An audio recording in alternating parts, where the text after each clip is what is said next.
Tonight, we're uncovering the dark truth about Sunfyre, Aegon II's golden dragon. This topic gives us a lot to trace through, but I'll keep the delivery calm enough for a quiet night. Thank you to those of you who've been joining us consistently. If you're falling asleep with us tonight, let me know in the comments how many nights in a row you've been here. And if this is your first night, just comment night 1. Now back to the video. On Dragonstone, where black stone cliffs rise above the narrow sea, and dragons once filled the air with their distant cries, an egg hatched into something extraordinary. The dragon inside was named Sunfyre. His scales shone like beaten gold in the sun, while the membranes of his wings were said to gleam with a softer, pale pink light. In a family built around dragons, where every rider believed their beast reflected their own place in the world, Sunfyre became the perfect companion for Prince Aegon Targaryen. Aegon had claimed him by the year 120 after the conquest, while both prince and dragon were still young. The exact moment is lost to history. No Maester recorded whether Aegon first climbed onto Sunfyre's back at Dragonstone, beneath the smoking mountain, or in the vast shadow of the dragon pit in King's Landing. But the bond was already clear enough that, when Aegon flew to Driftmark for the funeral of Laenor Velaryon, Sunfyre carried him there through the cold sea air. Beside him flew his sister and wife, Helaena, upon the immense Dreamfire. It was a quiet display of Targaryen power: 2 royal riders, 2 dragons, and a grieving house that still seemed too powerful to break. Sunfyre was not the largest dragon of his age, nor the oldest. He was older than Tessarion, the Blue Queen, but he belonged to a younger generation than Vhagar, the ancient terror whose shadow had already darkened battlefields long before the Dance of the Dragons began. Yet Sunfyre possessed something that older dragons did not. He was beautiful, in a way that seemed almost deliberate, as if the old magic of Valyria had shaped him for ceremony as much as for war. And Aegon embraced that image completely. When he took the Iron Throne and declared himself king, the familiar 3-headed Targaryen dragon was changed from red to gold. It became Aegon's personal banner, made golden in honor of Sunfyre. To his supporters, that color meant splendor, wealth, divine favor, and the radiance of a rightful king. But beneath the gold was the beginning of something much harsher, because Sunfyre was never merely a royal ornament. He was a weapon, and during the dance, every dragon was eventually asked to become one. At Rook's Rest, Sunfyre met the red dragon Meleys in the sky. Meleys was older, stronger, and ridden by Princess Rhaenys Targaryen, the queen who never was. Aegon did not face her alone. Vhagar came with him, carrying Prince Aemon. The battle that followed was not a noble contest between knights. It was a collision of fire, claws, teeth, and screaming wings high above a burning castle. Sunfyre fell from the sky. When he struck the earth, his golden body was broken and burned. Aegon was grievously wounded as well, scarred almost beyond recognition. For a time, rider and dragon lay close to death, each ruined by the same moment of royal ambition. Sunfyre survived, but the creature who emerged from Rook's Rest was no longer the shining young dragon that had carried Aegon to Driftmark. His wing had been torn and mangled, his body was ravaged. He could no longer simply rise into the open sky and vanish beyond the horizon. Men guarded him, food was brought to him, sheep and cattle were dragged toward the wounded dragon, and he ate while lying in pain upon the ground. There is something especially bleak about that image. The most beautiful dragon ever seen in Westeros, reduced to a wounded animal, unable to leave the place where he had fallen. Yet Sunfyre did not become harmless. The war had stripped away the glamour surrounding him. What remained was hunger, fury, and an astonishing will to live. Long after many would have expected him to die, the golden dragon endured. And when another dragon crossed his path on Dragonstone, Sunfyre proved that even broken wings and terrible wounds could not entirely extinguish the fire within him. His story would become inseparable from Aegon's own. Both king and dragon began the war surrounded by ceremony. Both were celebrated in gold. Both were wounded almost beyond repair. And both would linger through the final, bitter years of the dance, carrying the scars of a war that had turned the Targaryens' greatest symbol of power into an emblem of ruin. Sunfyre died slowly beneath the broken shadow of Dragonstone, not in a blaze of glory, not in a final battle that would be sung by Maesters for centuries, but on the ground, in the dirt, under a sky he could no longer reach. The most beautiful dragon ever seen did not die beautiful. He died starving. He died mutilated. He died alone, with only the distant crash of the sea and the smell of his own wounds to keep him company. Think about what that means for a moment. This was the dragon whose scales had once caught the morning light like polished gold, whose wings had glowed pale pink as he banked over the towers of King's Landing. This was the dragon that Aegon II had chosen to honor by changing the royal sigil from red to gold. The dragon that had carried a king to war. The dragon that had been the living emblem of Targaryen splendor. And now he lay on Dragonstone, unable to fly, unable to hunt, unable to do anything but wait for the next mouthful of meat that men would drag to him. The war had broken him at Rook's Rest. That much you already know. But what happened after Rook's Rest is where the true darkness of Sunfyre's story begins. Because he did not die there, he survived. And survival, for a dragon with a torn wing and a body ravaged by fire and claws, meant something far worse than a clean death in battle. It meant months of lying in pain while the world around him crumbled. It meant becoming a prisoner of his own ruined body, guarded by men who brought him sheep and cattle because he could no longer take to the sky and hunt for himself. There is a particular kind of horror in that image. A creature born of fire and magic, designed to rule the air, reduced to a grounded beast that must be fed like a chained dog. And yet Sunfyre did not lose his will. The fire inside him, the ancient dragon instinct to survive, burned on, even as his golden scales grew dull with dirt and dried blood. He ate what was given to him. He healed as much as he could. And when the chance came, when another dragon crossed his path on Dragonstone, he proved that even a broken dragon is still a dragon. But that is a story for a little later. For now, we need to sit with the image of Sunfyre in those final months.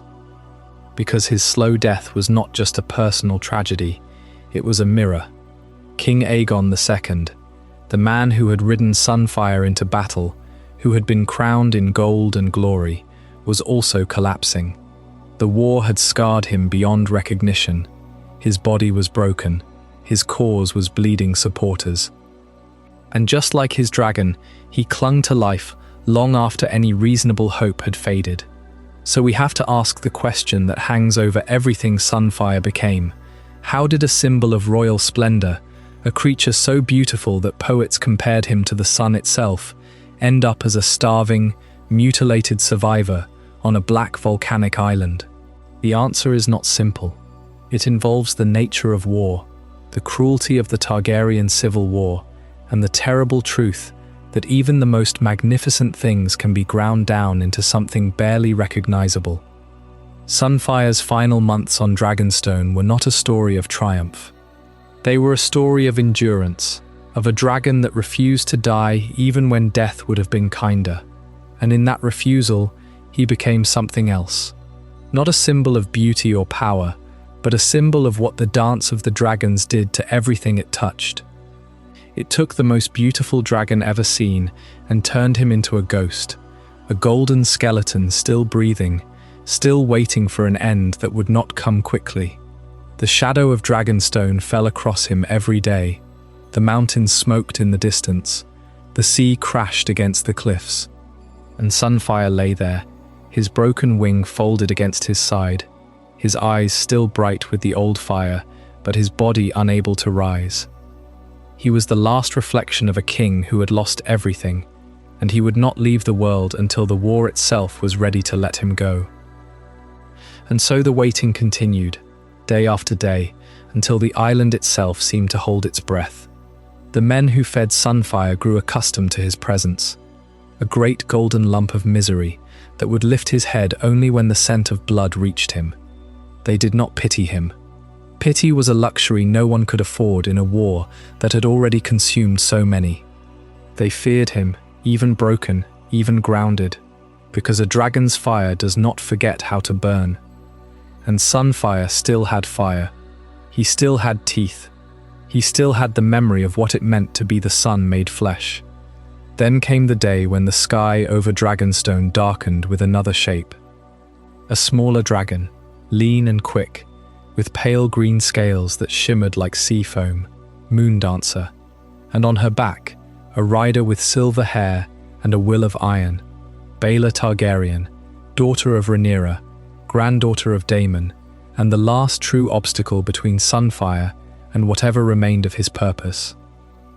She had come to claim the island for her mother's cause, to drive out the garrison that held Dragonstone for Aegon. She did not know that the golden dragon still lived.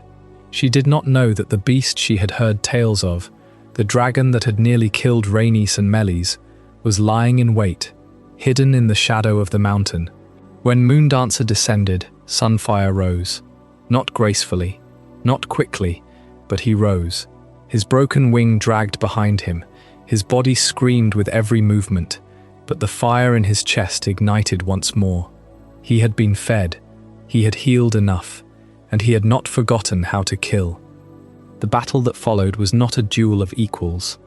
It was a clash between a crippled titan and a swift, fierce hunter.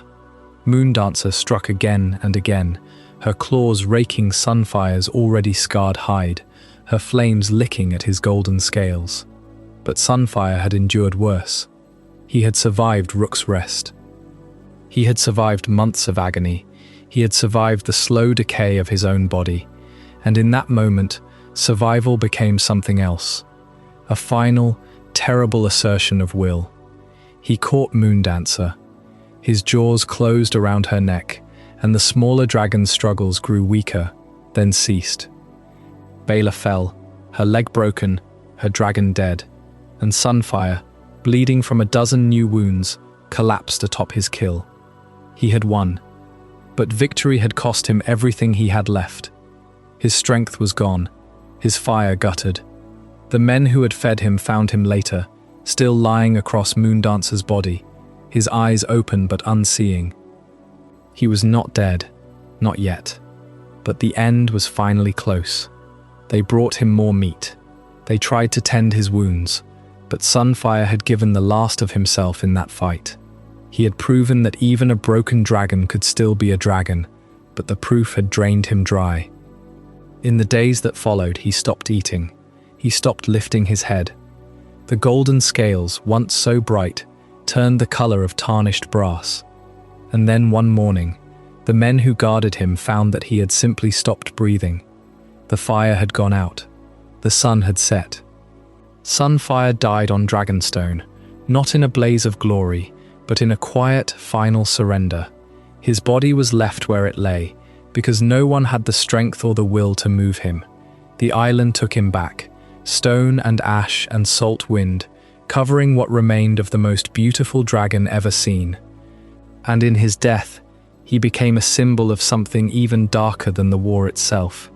The truth that nothing, not even the sun, can burn forever. The dance of the dragons consumed him, as it consumed all of them, and left behind only a memory of gold against a black sky. But before he was a broken thing, before the shattered wing and the dragging belly and the slow starvation on a volcanic island, Sunfyre the Golden was something else entirely. He was the most beautiful dragon the world had ever seen, and that beauty was not a gentle quality. In the world of dragons, beauty was a kind of weapon, a statement of power so absolute that it needed no claws to prove itself. And Sunfyre was that statement made flesh. His scales were not merely yellow or gold in the way we might describe a coin or a sunset. They gleamed as if beaten from molten metal by a master smith, each scale catching the light and throwing it back with a warmth that seemed almost alive. When he basked on the stone of Dragonstone, the entire courtyard would shimmer, as though a second sun had descended to rest among the Targaryen towers. And his wings, those vast pale pink membranes stretched between golden bones, were like the inside of a seashell caught at dawn, translucent and delicate, yet strong enough to carry him across the narrow sea. When Sunfyre took flight, he did not simply fly. He blazed across the sky, a living jewel against the blue, and every eye that saw him understood instantly that this was what a dragon was meant to be. But here is the truth that the songs often leave out. That beauty was never a promise of peace. In the world of dragons, the most radiant creatures were often the most dangerous. Sunfyre's golden hide did not make him gentle. It made him a target, a symbol, a prize. And in the coming war, that beauty would become a curse. Because when you are the most beautiful dragon ever known, everyone wants to see you fall. And the ones who love you want to see you fight until you cannot fight anymore. So let us go back to the beginning. Before the war, before the blood, before the broken wing. Let us see Sunfyre as he was meant to be seen. A dragon made of living gold, soaring over the shores of Driftmark, carrying a young prince who believed the world was his to claim. That young prince was Aegon II, second-born son of King Viserys I, and from the moment he first laid eyes on the golden hatchling, something shifted inside him. Other boys dreamed of dragons as distant myths, as stories told by the hearth. Aegon had one, and not just any dragon, the dragon. The one that made even Vhagar, ancient and terrible, seem like a shadow compared to a sunrise. Aegon was not a natural rider in the way his sister Rhaenyra was. He did not have the solemn patience of a true dragon lord, the quiet understanding that a dragon is not a pet, but a partner in a dance older than the Valyrian freehold. No, Aegon was reckless. He was arrogant. He was a boy who had been told his whole life that he was special, and Sunfyre was the proof he could hold in his hands. And so their bond was forged not in reverence, but in fire and pride. On the training grounds of the Dragon Pit, Aegon would push Sunfyre harder than the Dragon Masters advised. He wanted speed, he wanted height, he wanted to feel the wind tear at his hair and the world shrink beneath him. And Sunfyre, golden and fierce, gave him all of that and more. The dragon seemed to understand that his rider craved glory, and so he delivered it. Together they would spiral up into the clouds, then plunge down toward the sea, pulling up at the last possible moment, sending spray high into the air. The small folk on the shores of Blackwater Bay would stop their work and stare. They would whisper that the gods themselves had sent a living sun to walk among men, and Aegon would bask in that worship as much as Sunfyre basked in the warmth of the real sun. But there was a cost to that brilliance. A dragon as beautiful as Sunfyre drew attention, and not all of it was admiration.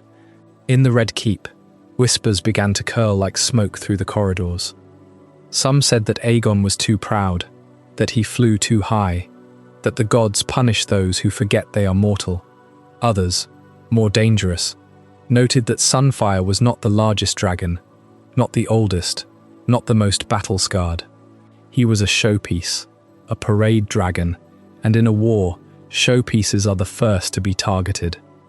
Aegon heard those whispers, but he did not listen. He was young, he was a prince, he had a dragon of living gold. What could possibly touch him? The truth, of course, is that war does not care about beauty.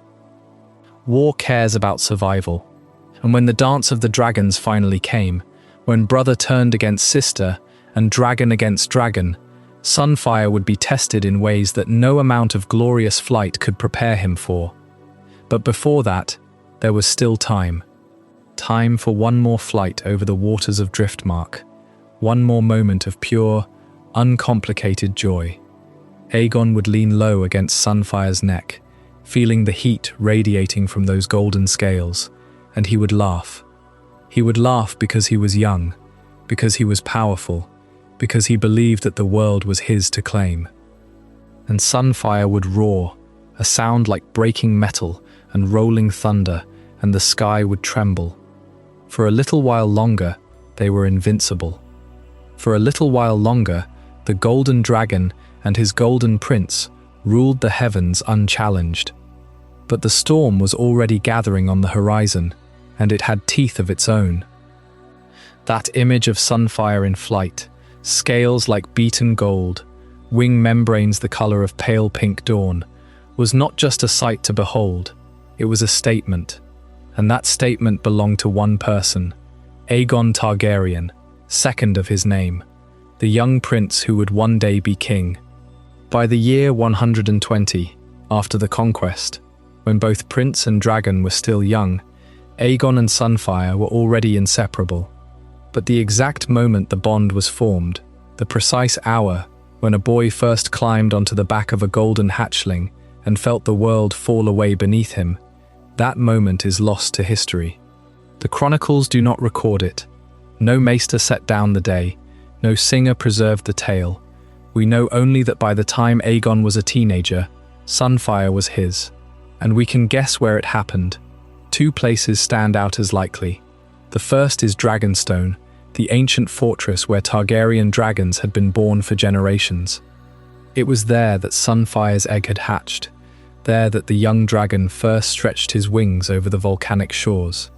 It would have been natural for a prince of the blood to claim a dragon on that island, surrounded by the smoke and salt of his family's oldest seat. The second possibility is the Dragon Pit in King's Landing, the great domed structure built to house the dragons of the crown. By 120, Aegon lived primarily in the Red Keep, and the Dragon Pit was where the royal dragons were kept. It is just as plausible that the bonding happened there, in the shadow of the city, away from the ancestral island. But wherever it occurred, the bond itself was absolute. For Aegon, Sunfyre was not merely a mount or a weapon. The dragon was an extension of his identity, a living symbol of his claim to the Iron Throne. And the realm noticed. When Aegon's father, King Viserys I, had chosen a three-headed dragon as his sigil, it was rendered in red on black, the classic Targaryen colors. But Aegon, even before he became king, altered that imagery. He made the dragon golden because of Sunfyre. That single change, small as it seems, tells us everything about the depth of the connection. The prince did not just ride a golden dragon. He wrapped his entire public identity around that dragon's color. Sunfyre was not just a pet or a status symbol. He was the living proof that Aegon was a true Targaryen, worthy of the crown. And the bond was political as well as personal. In the world of the Targaryen court, a dragon was the ultimate credential. To ride a dragon was to be visible, to be powerful, to be feared. Aegon's older sister, Rhaenyra, had claimed the she-dragon Syrax years earlier, and she was the designated heir. But Aegon, as the firstborn son, had his own ambitions. Sunfyre gave him the means to match her, to stand beside her in the sky as an equal. The golden dragon was his ticket to relevance, his proof that he too was a dragon rider, that he too could command the skies. By 120, that proof was undeniable. When Aegon flew Sunfyre to Driftmark for the funeral of Laenor Velaryon, he flew alongside his sister Helaena on Dreamfire. The two dragons, one golden and one pale blue, descended together over the waters of Blackwater Bay. It was a display of unity, but also of competition. The young prince was showing the realm that he had arrived, and yet, for all that visibility, the precise origin of their bond remains a mystery. We do not know if Aegon walked into the dragon pit as a boy and found Sunfyre waiting for him, or if the dragon chose him on Dragonstone in a moment of quiet solitude. The histories are silent.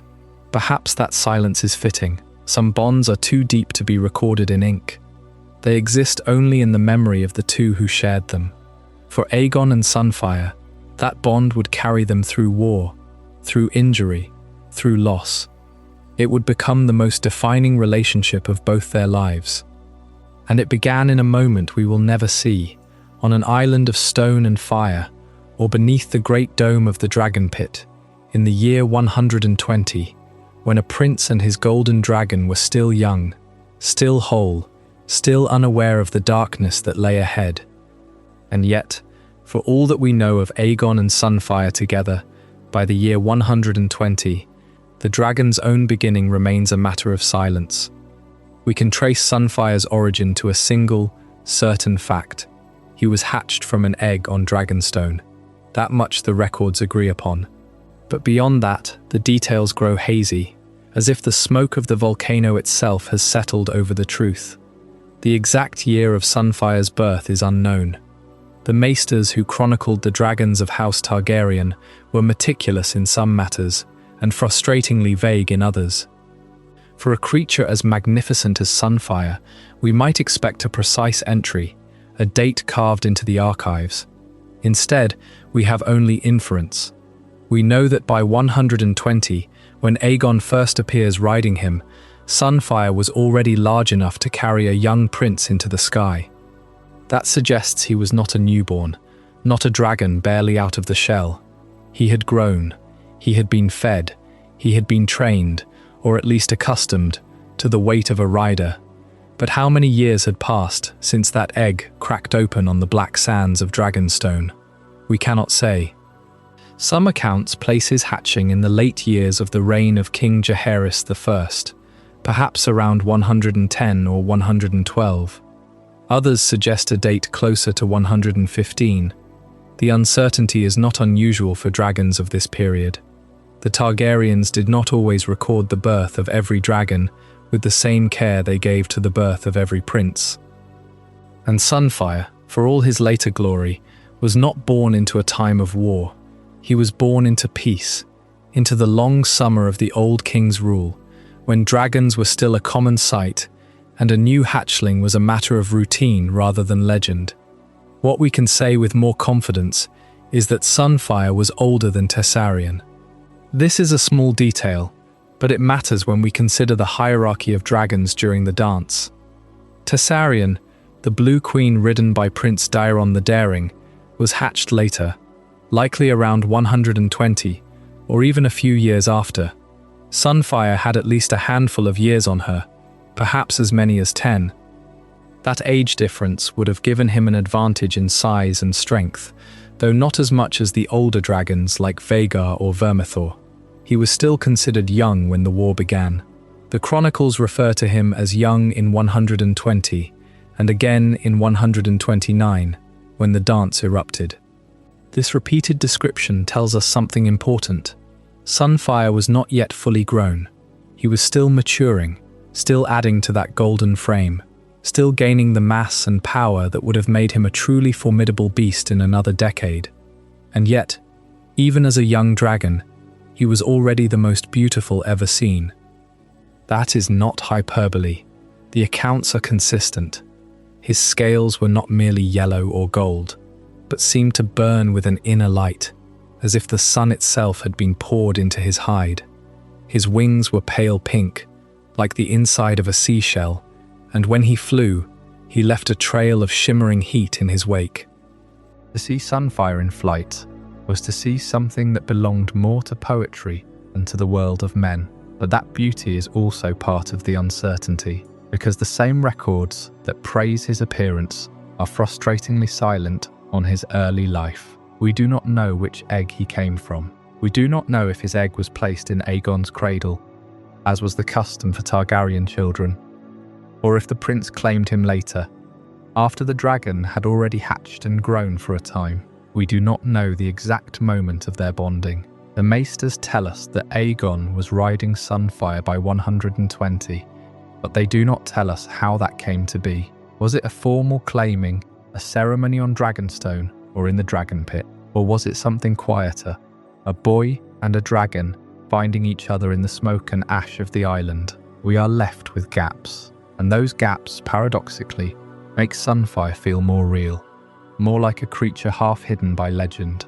He is not a dragon whose entire life is laid out in neat entries. He is a dragon who emerges from the haze, fully formed and golden, without a clear beginning. That is the nature of the oldest stories. The hero appears, already armed, already beautiful, and we do not ask where he came from. We simply accept that he is here. So Sunfyre's origin is a matter of smoke, of uncertainty, of an egg that hatched on Dragonstone in a year we cannot name.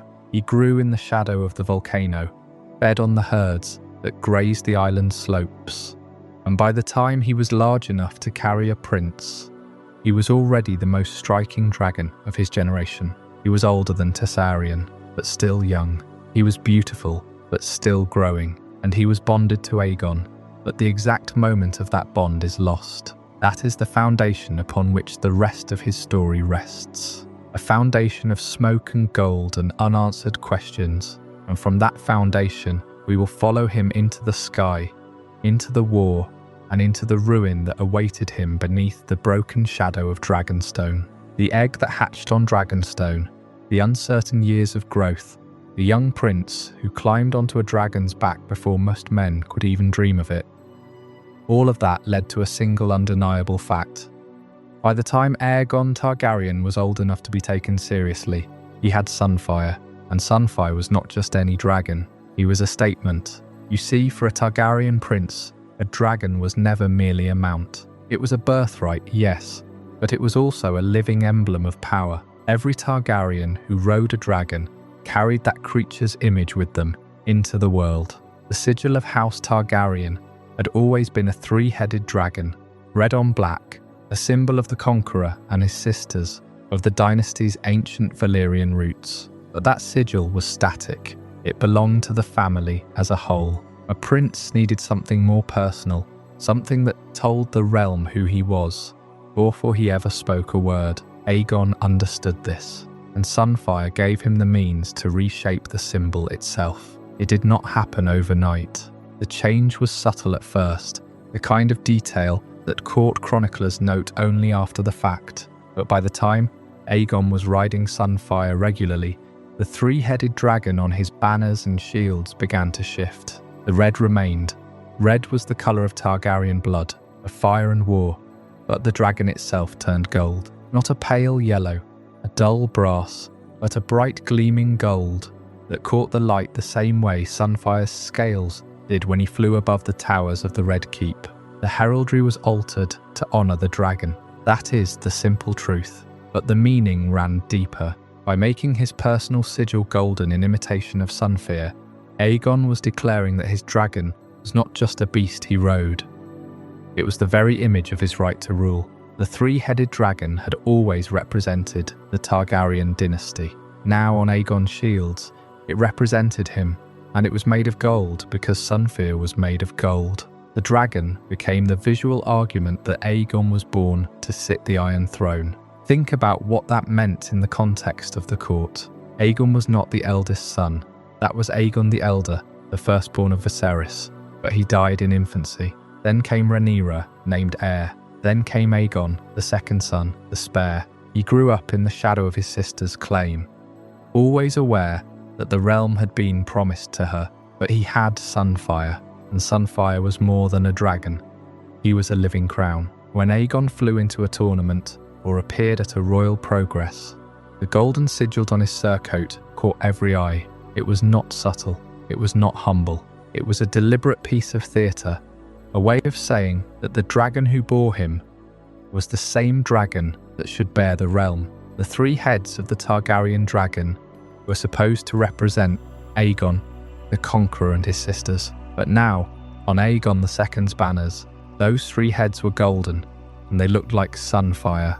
They looked like him, and that was the point. A dragon was more than a mount for a Targaryen prince, because the dragon was the prince's identity made flesh. Aegon did not just ride Sunfyre, he became Sunfyre in the eyes of the small folk and the lords alike. When they saw the golden dragon on the field, they saw the prince. When they saw the prince, they saw the golden dragon. The two were inseparable. This was not unique to Aegon, of course. Other Targaryens had personalised their heraldry. Daemon Targaryen's sigil included the blood-red dragon of his house, but he added the pale gold of his wife's hair, or the silver of his own. Rhaenyra used the three-headed dragon in red and black, but sometimes quartered it with the arms of House Velaryon.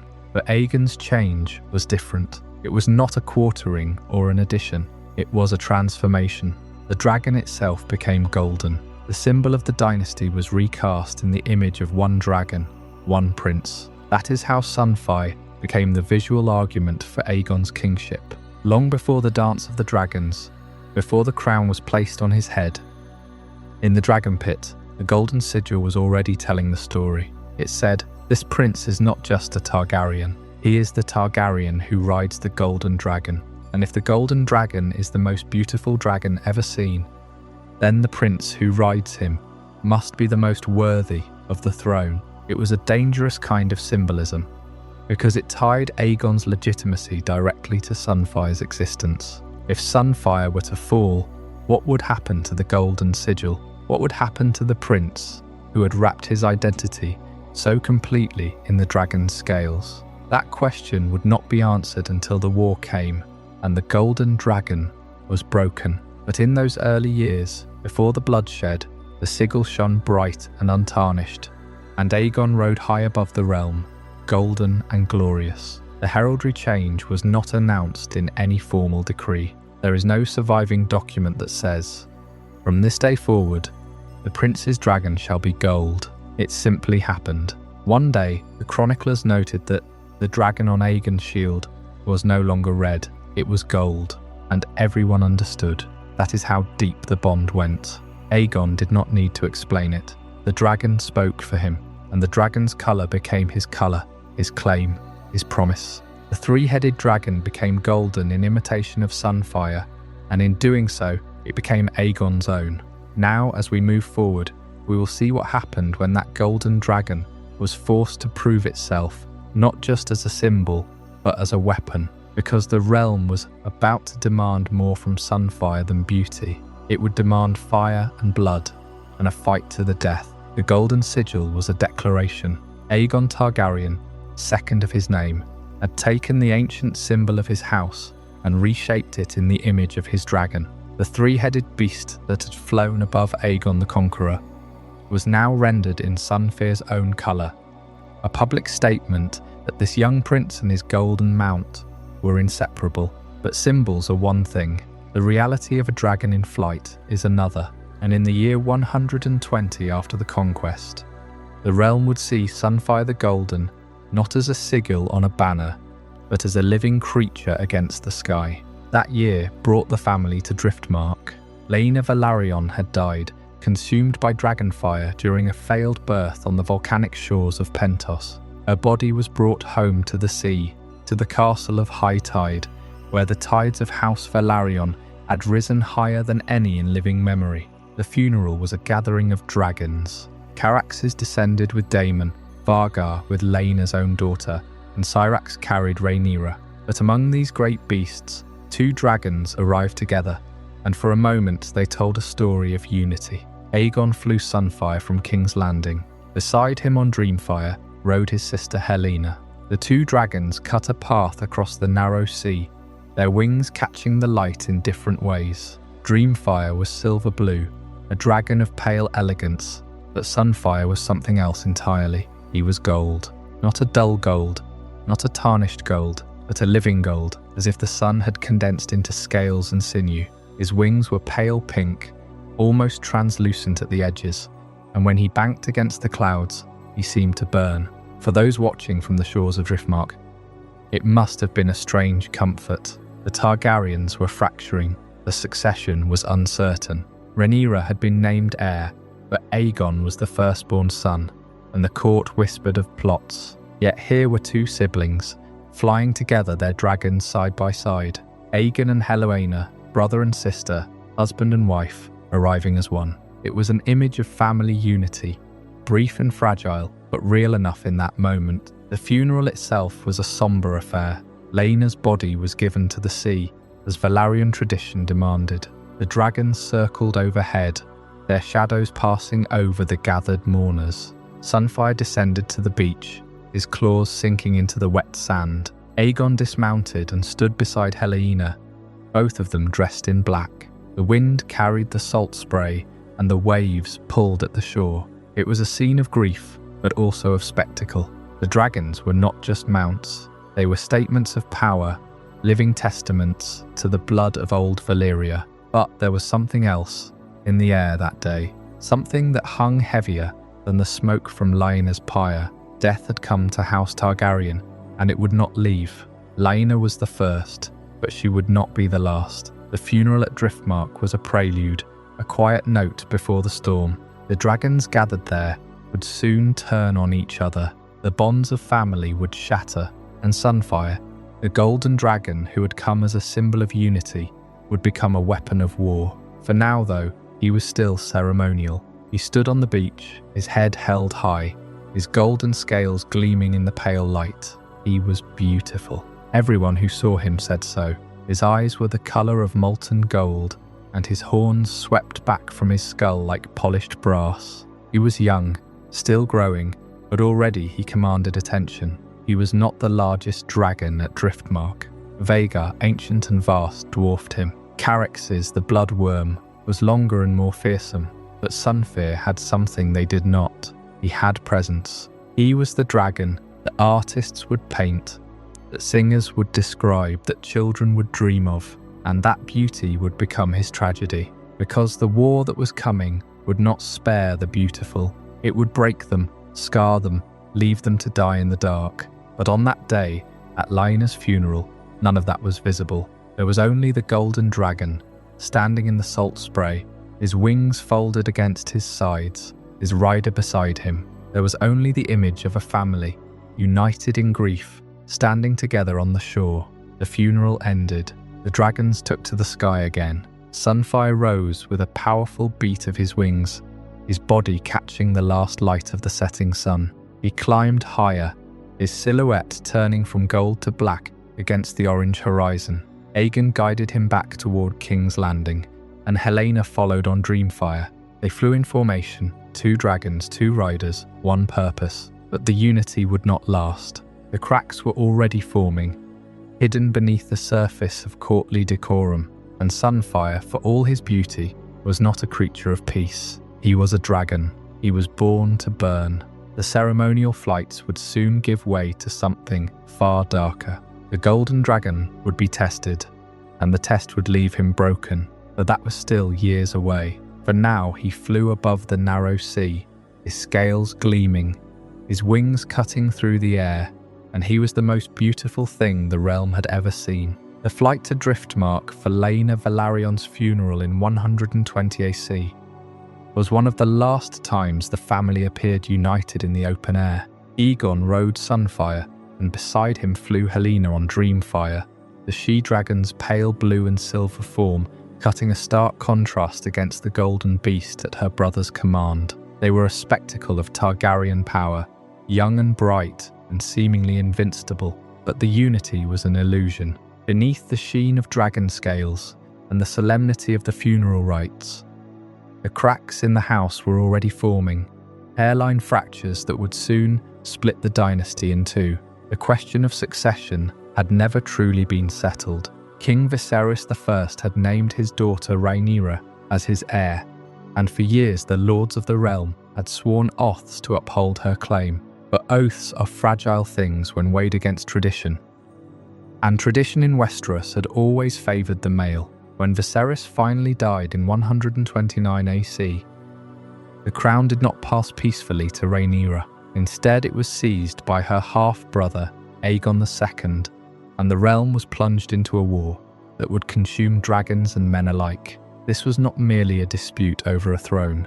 It was a contest decided by blood, by dragons and by terror. The Greens, the faction that rallied around Queen Alicent and her son Aegon, understood that legitimacy was not simply a matter of law, it was a matter of perception, and in a world where dragons were the ultimate expression of Targaryen authority, the presence of a great beast on your side was worth 1,000 parchment oaths. Sunfyre in this context was more than a mount, he was a statement. Aegon II was not a warrior king in the traditional sense. He had not led armies or won great battles before the war, but he rode a dragon of such breathtaking beauty and raw power that his claim seemed to shimmer with the same golden light that radiated from Sunfire's scales. To the Greens, the dragon was proof that the gods favoured Aegon.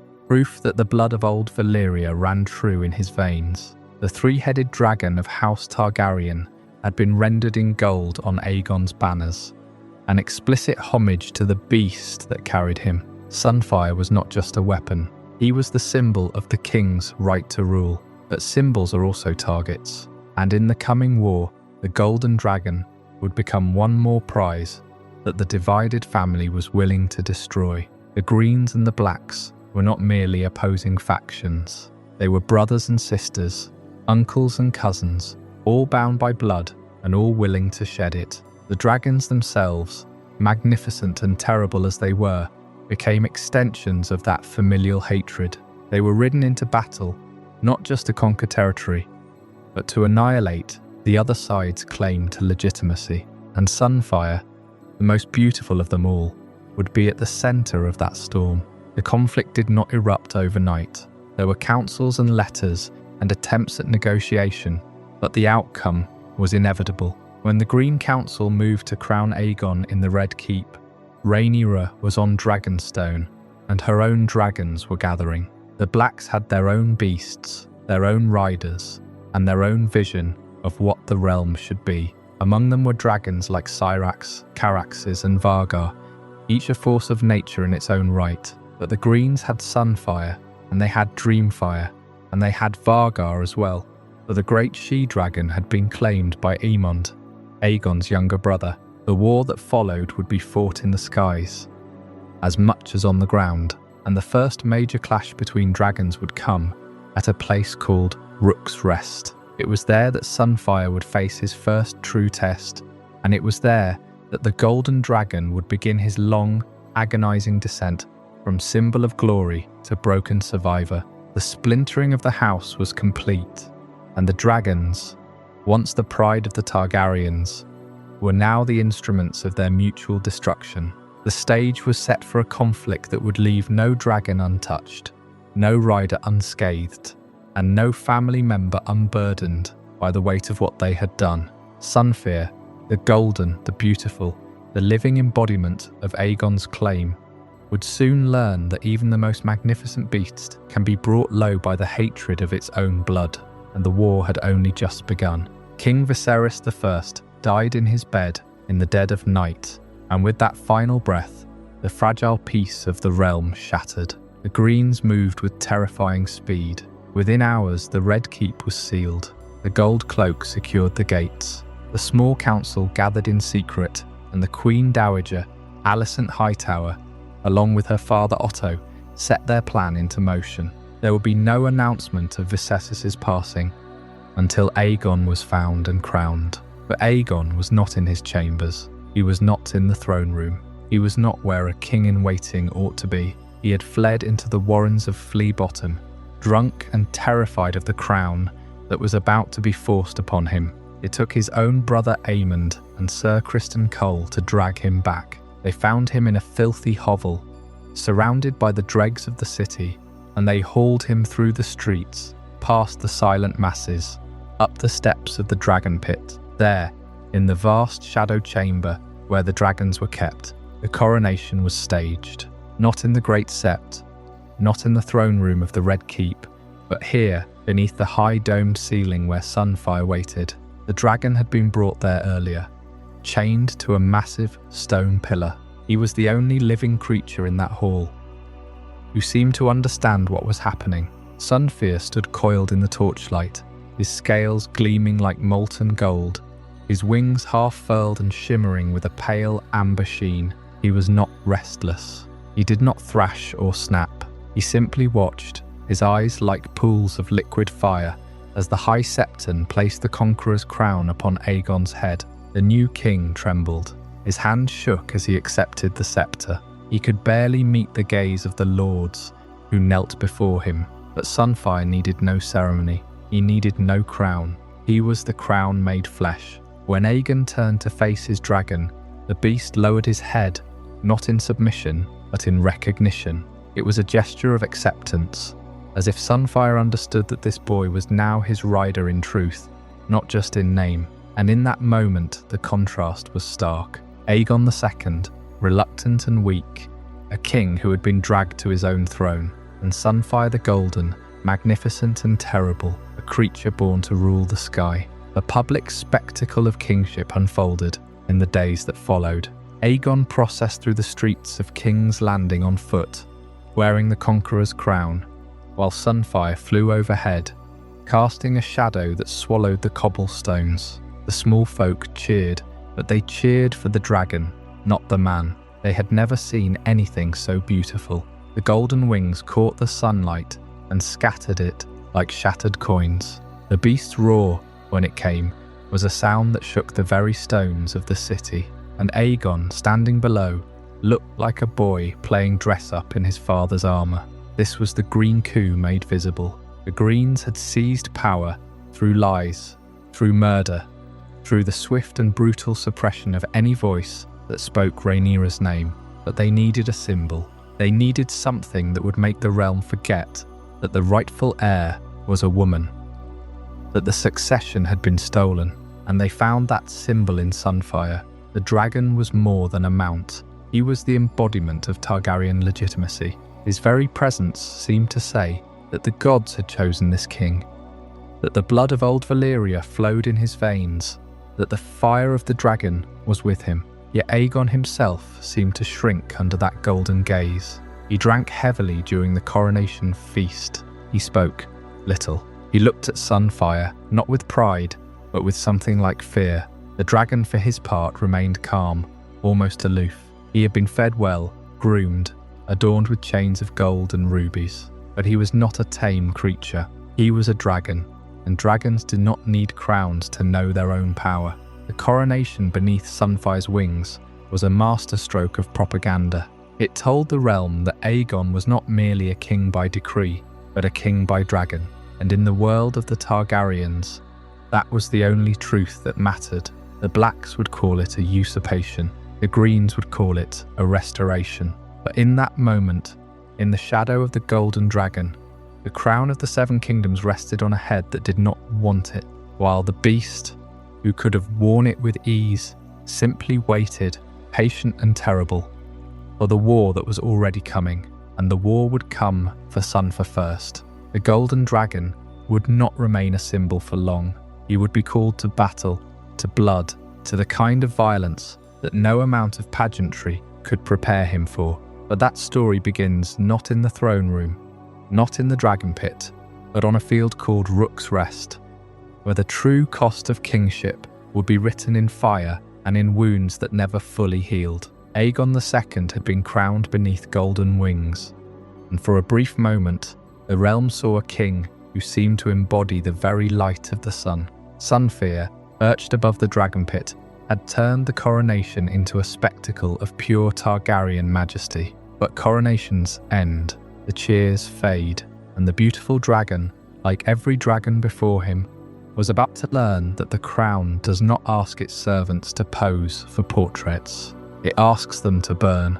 The transition from royal pageantry to the brutal practical purpose of dragon riding happened faster than anyone in King's Landing expected. Within weeks of Aegon's coronation, the Greens had consolidated their hold on the capital, but Rhaenyra's Blacks were gathering strength on Dragonstone. The war had not yet begun in earnest, but the lines were drawn, and in that tense pause, Sunfyre became something more than a symbol. He became a weapon waiting to be unleashed. Aegon himself understood this shift. He had grown up in the shadow of his father's long reign, a prince known more for his appetites than his ambitions. But the crown changes a man, and the dragon beneath him changes him even more. When Aegon mounted Sunfyre for the first time as king, it was not for a leisurely flight above the city. It was to project power, to remind the lords of the Reach, the Riverlands, and the Crown Lands that the Greens possessed not only the Iron Throne, but also the most beautiful dragon ever seen. And beauty, in the world of dragons, is never just beauty, it is a statement of dominance. Sunfyre's appearance had always drawn gasps. His scales were a brilliant gold, so bright that they seemed to glow even in overcast skies. His wings were membrane of a lighter, almost translucent gold, and his flames burned a pale, hot yellow. He was not the largest dragon of his time. Bagger still held that title, and Carax's was older and more battle-scarred, but he was the most striking. Chroniclers who saw him in flight described him as a second son, a living jewel, and that jewel was now the personal mount of the king. But the war would not be won by beauty alone.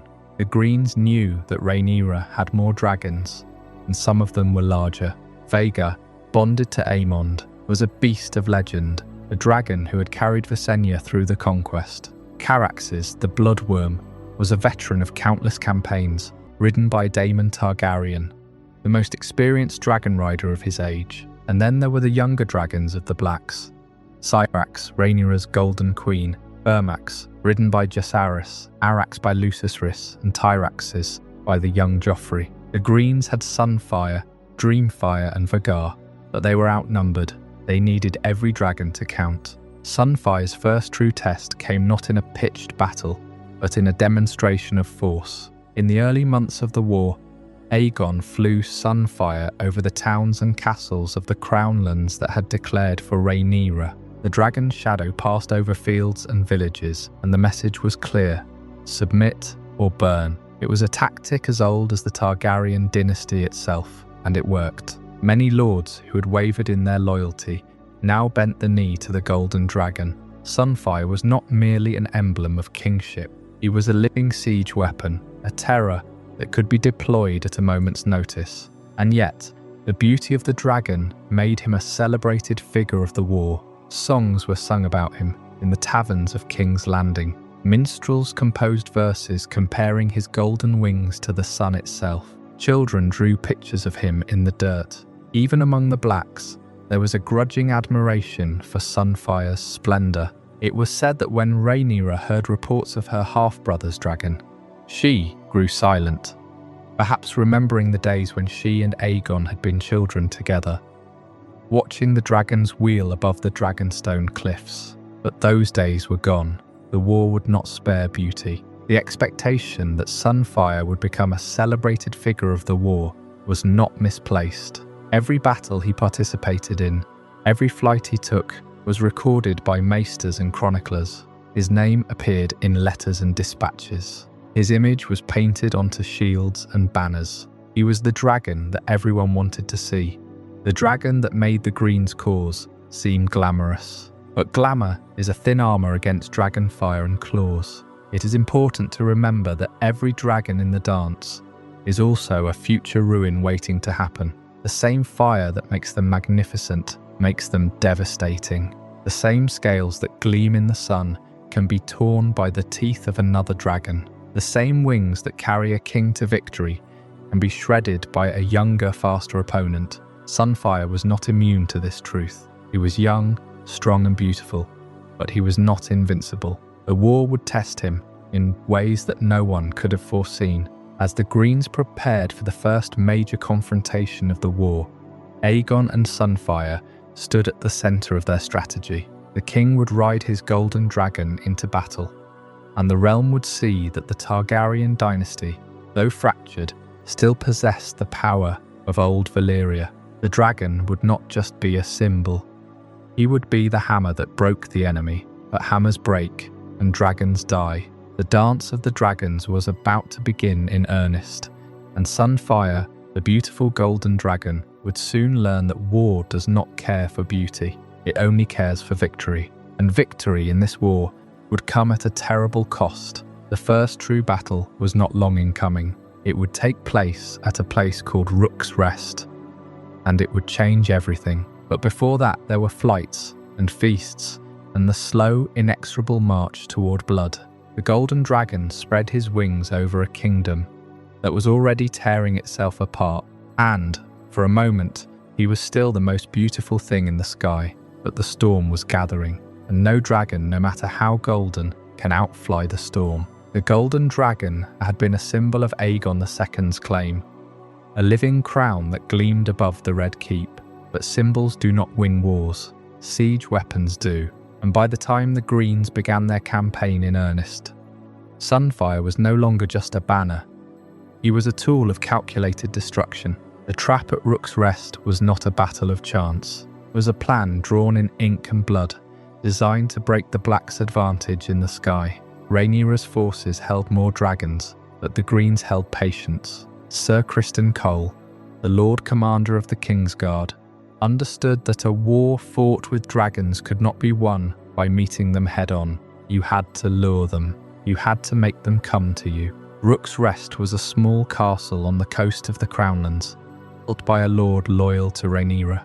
It was not a strategic prize in itself, but it was a bait. Cole marched his army toward the castle, openly, deliberately. He did not hide his movements. He wanted the Blacks to see him, to know that a green force was vulnerable, exposed, and ripe for a dragon strike. The message was clear: come and burn us if you dare. And the Blacks took the bait. A dragon rose from Rhaenyra's ranks, a large, battle-hardened beast, ridden by one of her most experienced dragon riders. The name of that dragon and its rider would become infamous.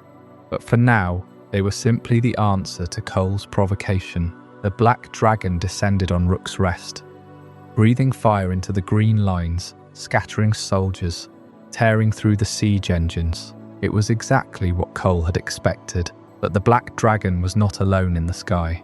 Above the clouds, hidden by the glare of the sun, two other dragons waited. Aegon II sat astride Sunfyre, his golden scales catching the light like a second sun. Beside him, another dragon, younger, smaller, but no less eager, carried a rider whose name would be written in fire. The Greens had not come to Rook's Rest to fight a ground war. They had come to kill a dragon. The plan was simple in theory. Draw a black dragon into the open, let it commit to the attack, and then strike from above with overwhelming force. Two dragons against one, a pincer in the sky. But the Greens had not accounted for one thing. Dragons are not soldiers. They do not follow orders with precision. They are living fire, driven by instinct, rage, and pain. When a dragon is wounded, it does not retreat, it lashes out. And when two dragons clash, the result is never clean. A Sunfyre dove from the clouds, his golden wings folding against his body. The black dragon below turned to meet him. The impact was thunderous, a collision of scales and claws and teeth. The air filled with roars and the smell of burning blood. Sunfyre was young, but he was fast and he was fierce. He sank his claws into the black dragon's neck, and the two beasts tumbled through the sky, locked in a death grip. The second green dragon joined the fight, but the battle had already become chaos. Fire erupted in every direction. The ground below was scorched, the castle walls cracked, and the soldiers on both sides fled or burned. The plan had worked. The black dragon was engaged, but the Greens had not prepared for what it meant to control a dragon in the heat of combat. Aegon could not simply command Sunfyre to disengage. The dragon was fighting for his life, and his rider could only hold on. In that moment, the trap at Rook's Rest revealed its deepest flaw. The Greens had gambled that their dragons could survive a fight. No dragon can truly control. They had assumed that numbers would guarantee victory. But dragons do not fight in formation. They fight to kill, and they do not care who else burns. The battle raged until the sky itself seemed to bleed. When it was over, the black dragon lay dead, its body broken on the ground. But Sunfyre was not unscathed. His wing was torn, his side was slashed open, and one of his eyes was a ruin of blood. He could no longer fly. The golden dragon, the most beautiful creature ever seen, had been reduced to a crippled beast, crawling across the battlefield, breathing in shallow gasps. Aegon II survived, but barely. He was pulled from Sunfyre's saddle, his own body broken, his rein hanging by a thread. The trap at Rook's Rest had achieved its objective. It had killed the black dragon, but it had also crippled the Greens' most prized weapon. Sunfyre would never take to the air again. He would be guarded, fed, and kept alive. But his days as a symbol of power were over, and yet even broken, even grounded, the golden dragon was not finished. His story was far from over. The wounds he carried would fester, and the hunger in his belly would drive him to darker places. But that is a tale for another night, a tale of survival, of ruin, and of a dragon who refused to die quietly. The trap at Rook's Rest was set. Sir Criston Cole had marched his army into the open, eating the blacks to respond, and respond they did, but not with foot soldiers. Rhaenyra's most formidable dragon rider, took to the sky. Rhaenys Targaryen, the queen who never was, mounted her red she-dragon Meleys and flew east from Dragonstone. She intended to break the green host before it could lay siege to the loyalist castle. What she did not know was that the Greens had prepared a reception far beyond any army. Aegon II had already flown Sunfyre to Rook's Rest, hidden among the wooded hills near the coast. He waited with his uncle, Prince Aemon, who sat astride Vargar, the largest living dragon in the world. The plan was simple. Let Rhaenys commit to the attack, then spring the trap. 2 dragons against 1. But the Greens underestimated the speed of Meleys, and they underestimated the fury of the old queen. When Rhaenys descended, she saw the green army below and unleashed dragonfire into their ranks. Meleys moved like a red storm, tearing through men and horses. It was then that Aegon gave the signal. He urged Sunfyre up from the tree line, and the golden dragon rose into the afternoon light. For a moment, the sky held 2 dragons, the crimson Meleys and the brilliant Sunfyre, his scales catching the sun like molten metal. It was a beautiful sight, but beauty in war is always brief. Sunfyre was young, but he was fast. He climbed to meet Meleys, and the 2 dragons collided above the burning fields. Aegon rode with the confidence of a king who believed his dragon invincible, but Meleys was older, larger, and battle-hardened. She had fought in the Stepstones, had carried Rhaenys through years of quiet defiance. Sunfire's flames met hers, and for a heartbeat the air itself seemed to catch fire. Then Meleys struck. She bit into Sunfire's neck, her claws raking his golden hide. Aegon screamed. Not in fear, but in the shock of seeing his beautiful dragon wounded. Sunfyre twisted, trying to break free, but Meleys was relentless. The fight was not a duel, it was a mauling. Sunfire's youth and agility could not match the raw power of a dragon who had known combat for decades. Blood streamed from the golden dragon's side, and his wing began to tear, and then the sky darkened. Vargar had been waiting. Aemon, patient and cold, had held his dragon back until the moment was right. Now he drove Vargar forward, and the ancient beast rose like a mountain, breaking the horizon. Vargar was not merely large, she was a living cataclysm.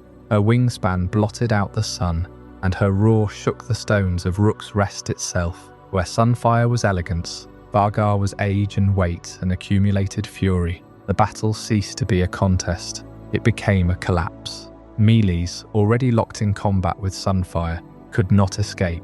Vhagar slammed into her from above, and the 3 dragons became a tangle of teeth and fire and broken scales. Sunfyre, wounded and falling, crashed into the earth below. He landed hard, his legs buckling, his golden body torn open. Aegon was thrown from the saddle, his legs shattered, his body burnt. He lay in the dirt, watching the nightmare unfold above him. Meleys fought on. She tore at Vargar's neck, she bit through the old dragon's wing, but it was not enough. Vhagar's weight bore her down.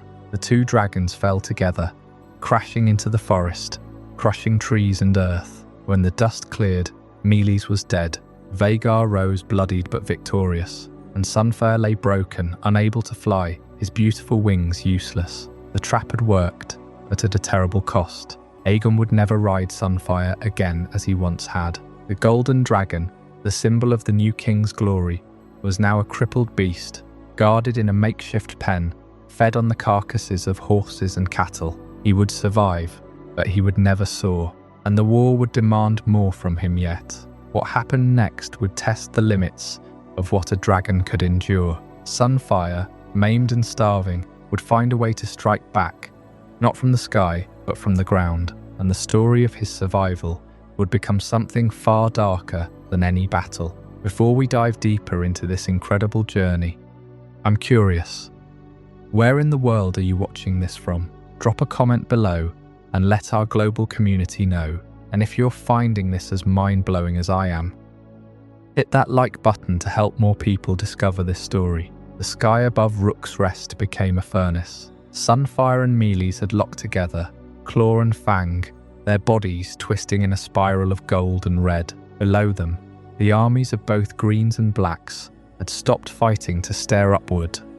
because no man had ever seen two dragons fight at close quarters like this. The sound was not merely roaring, it was a continuous grinding scream of tearing scales and snapping bone. Then Vhagar arrived. Vhagar was not young.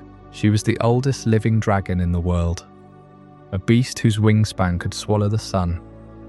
And she came down on Meleys from above with the weight of a collapsing mountain. The three dragons became a single tangled mass of fire and blood. There was no strategy now, no formation. There was only the terrible physics of falling. Sunfyre and Meleys crashed down amid fire, blood, and shattered wings. The impact tore through the forest south of Rook's Rest, sending up a plume of smoke and debris that could be seen from the castle walls. When the dust began to settle, the first thing witnesses saw was Meleys lying still, her neck twisted at an impossible angle, her red scales blackened and cracked. The old Queen Rhaenys Targaryen was gone, crushed beneath her own dragon. But Sunfyre was not still. The golden dragon tried to rise. One wing was shredded, the membrane hanging in ribbons. His back was scored with deep gashes where Meleys' claws had raked him, and a long, jagged wound ran from his shoulder down to his flank. Blood pooled beneath him, steaming in the cold air. He managed to lift his head, and then he screamed, a sound that was less a roar and more a cry of agony. It was the first time anyone had heard Sunfyre make such a sound. He had always been the beautiful dragon, the golden one, the symbol of a king's glory. Now he was broken. And then they found Aegon. The king had been thrown from the saddle during the collision. He lay some 30 feet from Sunfyre. His armour melted into his flesh. The dragonfire from Meleys had caught him full in the face and chest, and the heat had fused the steel of his breastplate to his skin. His left arm was bent backward at the elbow, the bone protruding. His right leg was shattered below the knee, and his face. The Maesters who later attended him would write that the king's face was no longer a face. The nose was gone, the lips were burned away, the left eye had burst from the heat. Aegon II, the Golden King, was horribly burned and broken in the fall. He was still alive, but barely. His screams when they carried him away were not human. Sunfyre watched them take his rider. He tried to move, to follow, but his body would not obey. The great golden dragon, who had once flown so gracefully above the Red Keep that children would stop and point in wonder, now lay in the mud and the blood, unable to lift his own weight. The battle was over. The trap at Rook's Rest had succeeded. Rhaenys and Meleys were dead, and the Blacks had lost their most dangerous dragon. But the cost was staggering. Sunfyre survived, but at a cost that changed him forever. The injuries he sustained that day were not the kind that heal cleanly. The wing damage was permanent. He would never fly again. The gashes on his back became infected, and the maesters who tended him had to cut away dead flesh while he thrashed and shrieked. He was chained to the ground in a makeshift pen near the battlefield, guarded day and night, because even crippled, a dragon is still a dragon. But the creature that emerged from that pen weeks later was not the same Sunfyre that had soared over King's Landing. His golden scales had dulled to a sickly yellow. His left eye was clouded with a scar. His movements were slow, deliberate and painful. He had become something else. This was the beginning of a living death. The Golden Dragon's first great battle had not killed him, but it had taken everything that made him beautiful. From this moment forward, Sunfyre would exist in a state of constant suffering, kept alive only by the will of his broken king and the raw, stubborn instinct to endure. And that endurance would lead him down a path darker than any battle, a path that would end on the island of Dragonstone, where the last chapter of his story would be written in blood and hunger and a final desperate fight. They carried the king from the wreckage, with his armour fused into his skin. The golden plates had melted under the heat of dragonfire, and when the Semairs peeled them away, they took strips of flesh with them. Aegon II, crowned only months before, could no longer stand. He could barely speak. His left arm was shattered in 3 places. His ribs cracked, and the burns covered half his body. The maesters whispered that he would not last the night, but he did last the night, and the next. And the night after that, the king survived what should have killed him, and that survival was not a mercy, it was a sentence. Every breath came through a throat-scorched roar. Every movement sent shockwaves through bones that had not yet knit. The pain was constant, and the milk of the poppy only dulled it into a fog. In that fog, Aegon drifted in and out of awareness, and when he was aware, he asked for Sunfyre. They told him the dragon had fallen. They told him the golden beast had crashed into the forest north of Rook's Rest, that his wings were torn, that his body was broken. They did not tell him the full truth. They did not tell him that Sunfyre had crawled into a hollow of the woods and refused to die. The dragon lay where he had landed, his spine twisted, his left wing a tangle of ripped membrane and snapped bone. The beautiful creature that had once glided above the dragon pit, that had shone like a second sun over King's Landing, was now a heap of gold and gore. His scales were cracked, his tail was mangled, one of his eyes had been burned shut, and yet he breathed. He breathed in shallow, rattling gasps, and he did not move. The soldiers sent to retrieve him found that he would not let them approach. He snapped his jaws at anyone who came near, even the keepers who had fed him since he was a hatchling. Only one person could have calmed him, and that person was lying in a bed of pain miles away. So the dragon lay alone in the woods, guarded by a ring of men who feared him even in his ruin. They brought him sheep. They brought him cattle. They dragged the carcasses close enough for him to eat. And he ate, because even a broken dragon must feed. But he did not heal, not fully. The wing would never mend. The spine would never straighten. Sunfyre would never fly again. And Aegon, in his sickbed, learned this slowly in fragments. Each piece of news was another weight on his chest. The dragon that had been his companion since boyhood, the symbol of his kingship, the creature that had carried him into battle and into legend, was now a cripple, just like him. There is a strange intimacy in shared suffering. When two beings endure the same catastrophe, they are bound not by loyalty or duty, but by the simple fact that they both should have died and did not. Aegon and Sunfyre had fallen together. They had burned together, and now they lay in separate darknesses, each waiting for the other to return. The Maesters did not understand why the king clung to life. They did not understand why the dragon refused to succumb. But the bond between rider and dragon is not a thing of logic. It is a thing of fire and blood, and fire once kindled is not easily extinguished. In the weeks that followed, Aegon's body began to knit. The bones set, the burns scarred. He could sit up, then stand, then walk with a cane. But the man who rose from that bed was not the same man who had flown into battle.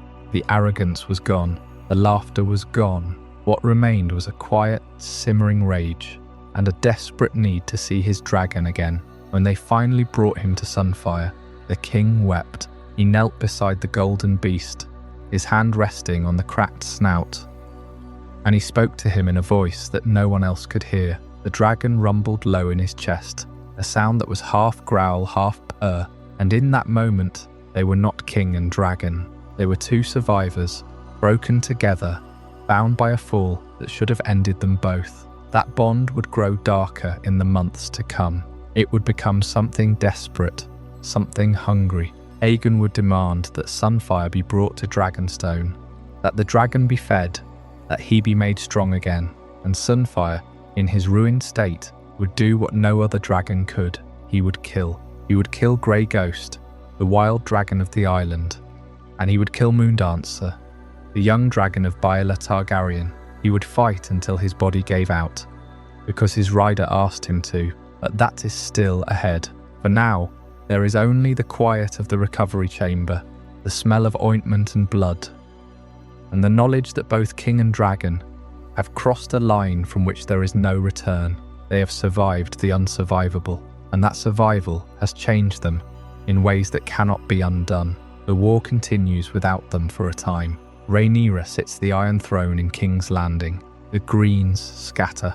Aegon's loyalists hold the castle of Dragonstone, and they wait. They wait for the king to heal. They wait for the dragon to rise. And when the time comes, they will ride again, not as the Golden Prince and his beautiful beast, but as something far more dangerous, something scarred, something that has already died once and has nothing left to lose. Sunfyre the Golden could no longer fly. That is the fact that settles over the aftermath of Rook's Rest like ash. The dragon, who had once been the most beautiful creature in all of Westeros, whose scales gleamed like molten gold under the sun, whose wings spread wide enough to cast shadows over entire villages, now lay crumpled on the ground with one wing torn beyond repair. The fall from the sky had shattered more than bone and sinew. It had stripped away the very thing that made Sunfyre magnificent. When the guards first approached the wreckage, they found the golden dragon still alive, but barely. His left wing was a ruin, the membrane shredded. The bones snapped in multiple places, the joint at the shoulder twisted at an angle that made the Maesters wince. He could not lift it. He could not even fold it properly against his body. It hung from his side like a broken sail, useless and heavy. The other wing had fared only slightly better. It was intact, but the muscles had been torn during the crash, and the dragon's entire frame was so battered that even standing required an effort that left him trembling. For days Sunfyre did not move. He lay where he had fallen, on the scorched earth outside the walls of Rook's Rest, surrounded by the remains of the battle. The smell of blood and burnt flesh clung to the air. The dragon's golden scales were caked with dirt and dried gore. His eyes, once bright as polished amber, were dull and half-lidded. He did not roar. He did not even hiss when the handlers came near. He simply breathed, slow and laboured, as if each inhalation cost him something precious. The decision was made to move him, not to the dragon pit in King's Landing. That was too far, and the journey would kill him. Instead, they built a makeshift enclosure near the battlefield, a crude pen of timber and stone, reinforced with chains and watched day and night by armed guards. Sunfyre was dragged onto a sled of sorts, a heavy wooden platform pulled by teams of horses and men. The dragon did not resist. He allowed himself to be moved, his body limp, his head lolling. It was the first sign that something fundamental had broken inside him. When they finally settled him in the enclosure, the handlers brought food, carcasses of sheep and cattle, still warm, laid out just beyond his reach. Sunfyre did not eat, not that first day, nor the second. The guards whispered among themselves that the dragon was dying, that the king's golden beast would not last the week. But on the third day, a young handler named Luther, a boy of no more than 16, approached the enclosure alone. He carried a haunch of venison, still dripping blood, and he spoke to the dragon in a low, steady voice. Sunfyre lifted his head, his nostrils flared, and then slowly, painfully, he dragged himself forward. The image of that moment is what stays with those who saw it. The golden dragon, the symbol of Aegon II's kingship, the creature that had once flown high enough to touch the clouds, now crawling across the dirt on his belly, his claws scraping furrows into the ground, his broken wing trailing behind him like a dead thing. He reached the meat and tore into it with a ferocity that surprised everyone. He was still alive. He still wanted to live, but the flight was gone. From that day forward, Sunfyre became something else. He was no longer the dragon who soared. He was the dragon who waited. The guards brought food twice a day, and he ate. They brought water, and he drank. They changed the straw in his enclosure, and he watched them with those dull amber eyes, never threatening, never grateful. He simply existed. The handlers learned to read his moods. When he was hungry, he would tap his tail against the ground. When he was in pain, he would curl in on himself, his good wing wrapping around his body like a shroud. When he was angry, which was rare, he would open his mouth and let a thin whisper flame escape, more a warning than a threat, but he never tried to fly, not once. The handlers would sometimes see him stretch his good wing, testing it, feeling the air, but he never attempted to lift himself. Perhaps he knew it was impossible. Perhaps the pain was too great. Or perhaps, in some deep dragon way, he understood that the part of him that had made him magnificent was gone, and that no amount of healing would bring it back. The loss of flight was not just a physical injury, it was an identity stripped away. Sunfyre had been the golden dragon, the most beautiful ever seen, a living embodiment of Targaryen power and grace. His flight had been a spectacle. The way he caught the sunlight, the way he banked and turned, the way he seemed to dance in the sky. Without that, he was just a creature, a large, dangerous creature, yes, but no longer a symbol, no longer a god made flesh. He was a prisoner in his own body, confined to the ground, dependent on the kindness of men who had once feared him. And yet, even in his broken state, Sunfyre remained dangerous. The guards learned that lesson the hard way. One of them, a man named Ser Willem, grew careless. He approached the dragon too closely, perhaps thinking the beast was too weak to react. Sunfyre's head snapped forward with the speed that belied his injuries. His jaws closed around the man's arm, and the scream that followed was cut short as the dragon shook him like a rag doll. It took 4 men with spears to make Sunfyre release the body. After that, the handlers kept their distance. They fed him with long poles, tossing the meat into the enclosure from a safe range. They respected the fact that even a grounded dragon was still a dragon. The weeks passed. Sunfyre's wounds healed after a fashion. The broken bones knitted, the torn muscles scarred over.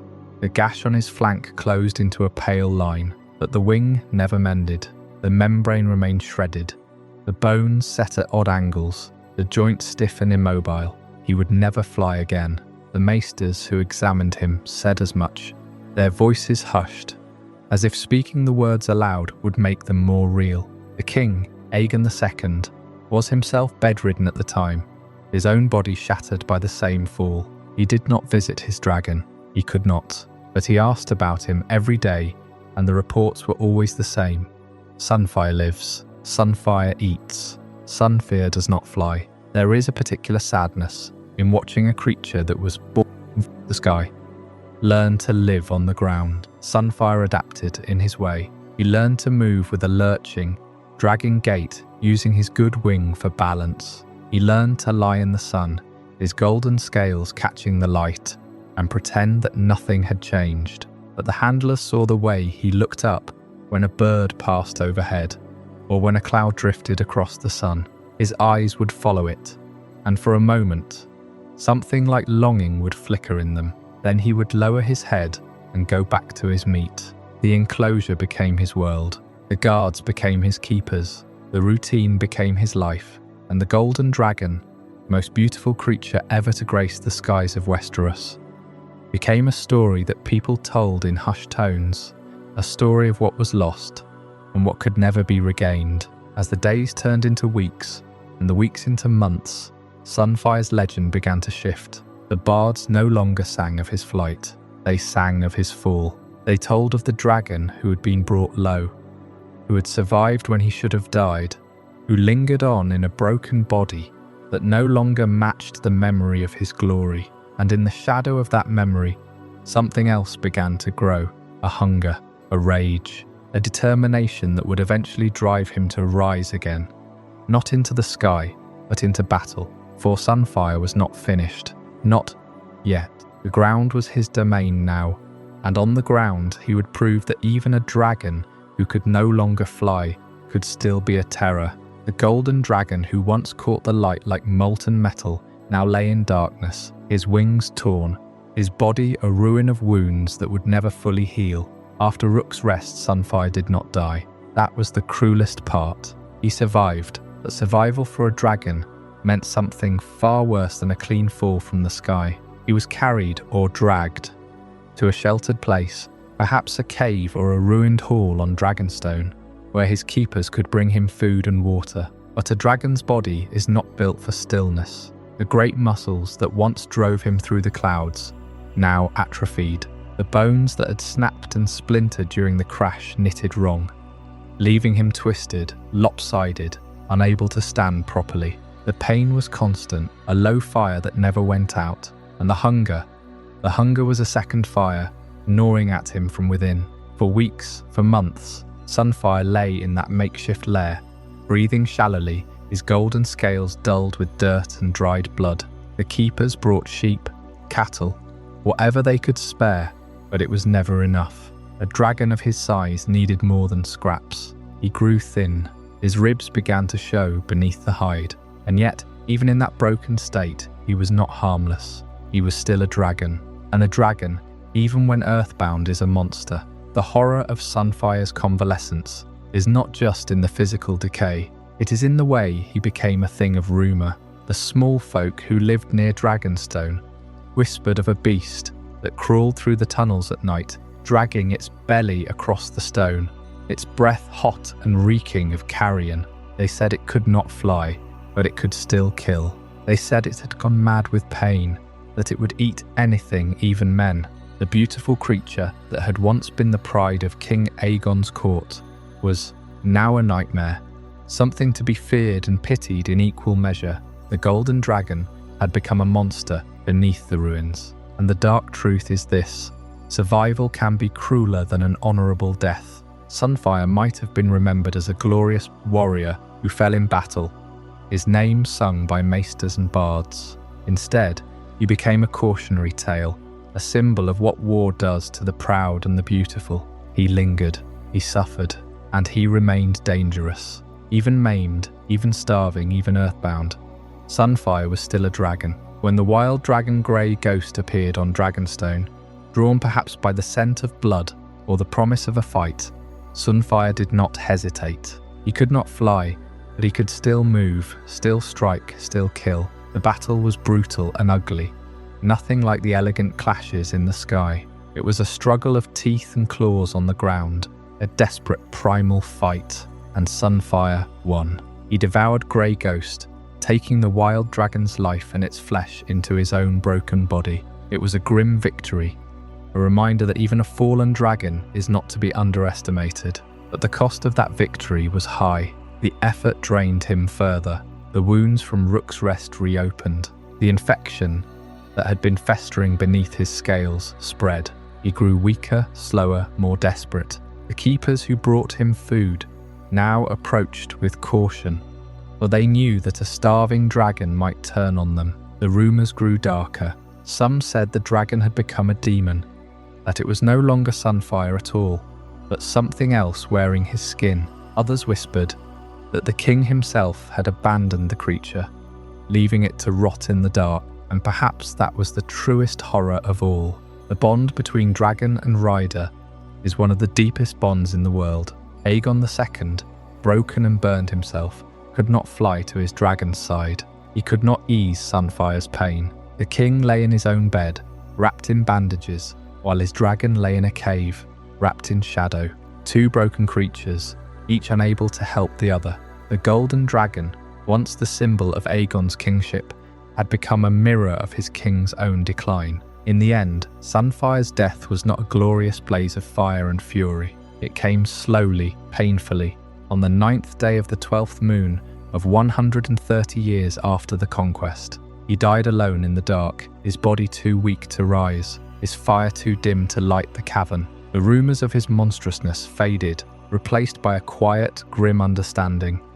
He had survived longer than anyone had a right to expect, but survival had cost him everything. The story of Sunfyre does not end with his death, of course. It echoes forward into the grief of a king who would never see another dragon like him, and into the ashes of a war that consumed so much more than just one golden beast. After the horror of Sunfyre's long convalescence, after the image of the golden dragon dragging himself through the dirt of a battlefield turned graveyard, the question that hangs over everything is this: where is the king? Aegon II has not been seen since the fall at Rook's Rest. His body was broken, his bones shattered, his skin burned beyond recognition. And in the days that follow, as the Greens try to hold their court together, the absence of their king becomes a wound that will not close.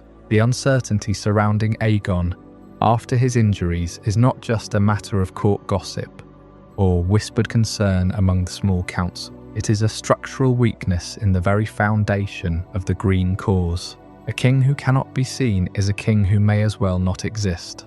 And Aegon, at this moment, exists only in the memory of those who pulled him from the wreckage. He is a rumour, a ghost, a figure spoken of in hushed tones behind closed doors. No one knows if he will live. No one knows if he will walk again, or speak, or sit the Iron Throne. The only certainty is that the man who flew into battle on the back of the most beautiful dragon ever seen is now a prisoner of his own flesh, trapped in a bed of pain while his kingdom drifts without a hand on the tiller. And what of Sunfyre, the dragon who was once the living symbol of Aegon's power? The golden beast whose very presence announced the arrival of a king now lies separated from that triumphant image.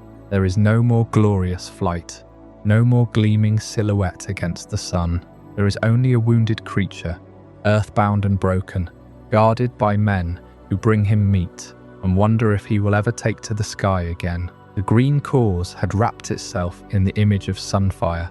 His golden scales were the colour of their ambition. His fire was the promise of their victory. But now that symbol lies in the mud, and the king who rode him is nowhere to be found. The king's cause weakens, while its golden symbol lies broken. This is not a slow decline. It is a sudden, brutal unravelling. The Greens had built their legitimacy on two pillars: the coronation of Aegon in the Red Keep, and the terrifying power of the dragons that swore to him. With Aegon hidden away, unable to rule, and Sunfyre crippled, unable to fly, those pillars crack. The small council meets in secret, but their decisions carry no weight without the king's voice. The lords who swore fealty to Aegon begin to wonder if they backed the wrong side. And across the narrow sea, Rhaenyra's supporters grow bolder, sensing that the moment of decision is near. But the mystery that lingers, the question that no one can answer, is whether Dragon and Rider can ever reclaim what they lost. Aegon is not dead, Sunfyre is not dead, but they are both so far from what they were that the distance seems impossible to cross. Can a king who cannot stand ever command the loyalty of his people? Can a dragon who cannot fly ever inspire the terror that once made him the most feared creature in the sky? These are not questions with easy answers. They are the kind of questions that haunt the quiet hours of the night, when the candles burn low and the truth of a broken dynasty settles into the bones of those who must decide what comes next. And so the golden dragon waits. He waits on Dragonstone, where he was brought after the battle, his wounds tended by men who fear him even in his weakness. He waits in the shadow of the volcano, his great body stretched across the stone, his wings useless at his sides. He waits for a king who may never come, for a flight that may never happen, for a war that may already be lost. The most beautiful dragon ever seen has become a monument to what was taken, and in his waiting, there is a terrible stillness, a silence that speaks louder than any roar. The Greens will try to fill that silence. They will send ravens, make proclamations, pretend that everything is under control. But the truth is written in the scars of a dragon who can no longer rise, and in the empty throne of a king who may never sit it again. The war is not over, but the symbol of green power has been broken. And the question of whether it can ever be restored is the only question that matters. As the days stretch into weeks, and the weeks into months, the mystery deepens. Where is Aegon? Is he healing? Is he fading? And what of Sunfyre, the golden dragon who waits in the shadow of Dragonstone, his eyes half closed, his breath slow and steady, his body a ruin of what it once was? The answers will come, but they will not be the answers anyone hoped for. The story of Sunfyre is not a story of triumph. It is a story of endurance, of pain, of a creature who refuses to die even when everything else has been taken from him. And the king who loved him, the king who flew beside him, the king who fell with him, is still out there somewhere, waiting for the moment when he can rise again. Aegon II had vanished. In the aftermath of Rook's Rest, the king was gone, carried away by his loyal men, hidden from the world while his body fought against the ruin that the battle had left behind. And Sunfyre remained.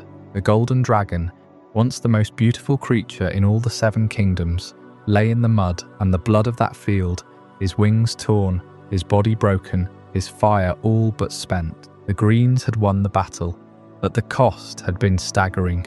For weeks Sunfyre did not move. He was fed by the men who guarded him, great haunches of meat brought from the surrounding villages. But he took them without enthusiasm, without the fierce hunger that had once defined him. He was a dragon reduced to waiting, and yet waiting was not the same as dying. The dragon's wounds began to close slowly, imperfectly. The great rents in his wings knitted into scar tissue. But the membranes were too damaged to ever catch the wind again. His spine had been twisted in the fall, and one of his hind legs had been shattered so badly that he could not put weight upon it. He was a creature of gold and flame, and now he was a creature of pain and stillness. But he was alive, and in that life, something stirred. It is difficult to say what drove Sunfyre to leave that field. Animal instinct is the simplest explanation. A wounded beast will often seek a place of safety, a den, a cave, a familiar territory where it can heal or die in peace. But Sunfyre was not merely a beast. He was a dragon, bonded to a Targaryen prince, and that bond ran deeper than any simple instinct. Some Maesters have suggested that the dragon felt Aegon's absence as a physical ache, a pull, toward the place where his rider had been taken. Others argue that Sunfyre, in his broken state, was simply following the oldest call of his blood. The call of Dragonstone. Whatever the reason, the journey began. It was not a flight. Sunfyre could no longer fly. It was a crawl, a drag, a slow and agonizing movement across the landscape. He pulled himself forward with his forelegs, his belly scraping against the earth, his ruined wings trailing behind him like tattered banners. The men who had been tasked with guarding him watched in disbelief as the dragon began to move, inch by inch, away from the battlefield and toward the coast. They did not try to stop him. Perhaps they knew that nothing could. The road to Dragonstone is not a short one.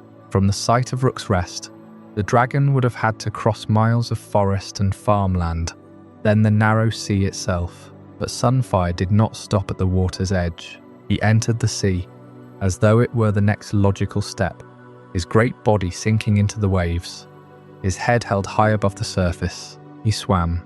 It is almost impossible to imagine a dragon of that size, wounded and broken, swimming through the cold waters of the narrow sea. But he did. Day after day, night after night, he swam, his golden scales catching the light of the sun and the moon, a ghost of the creature he had once been. The journey took weeks. Fishermen reported seeing something strange in the waters, a great golden shape, moving slowly but steadily toward the island of Dragonstone. Some thought it was a shipwreck, others a sea monster. A few, those who knew what they were looking at, recognized the dragon and whispered prayers to the old gods and the new. Sunfyre did not stop for them. He did not stop for anything. He was a creature possessed, driven by a force that no one could name. When he finally reached the shores of Dragonstone, he was barely alive. His body was emaciated, the muscles of his neck and shoulders wasted from the effort of the swim. His scales were dull, covered in salt and barnacles. He dragged himself up onto the black sand of the beach and lay there, breathing heavily, his eyes fixed on the volcanic peak that rose above the island. This was his birthplace. This was where his egg had hatched, where he had first opened his eyes to the world. And now he had returned. It was an eerie homecoming. Dragonstone had always been a place of fire and shadow, the ancestral seat of House Targaryen, a fortress built by the blood of old Valyria. But in the chaos of the dance, the island had become something else. It was a graveyard. The dragons of the Blacks had died here, or been killed here, and the very air seemed to carry the weight of their loss. Sunfyre had not come back to reclaim glory. He had not come back to fight. He had come back to die, or to wait, or to find something that no living man could understand.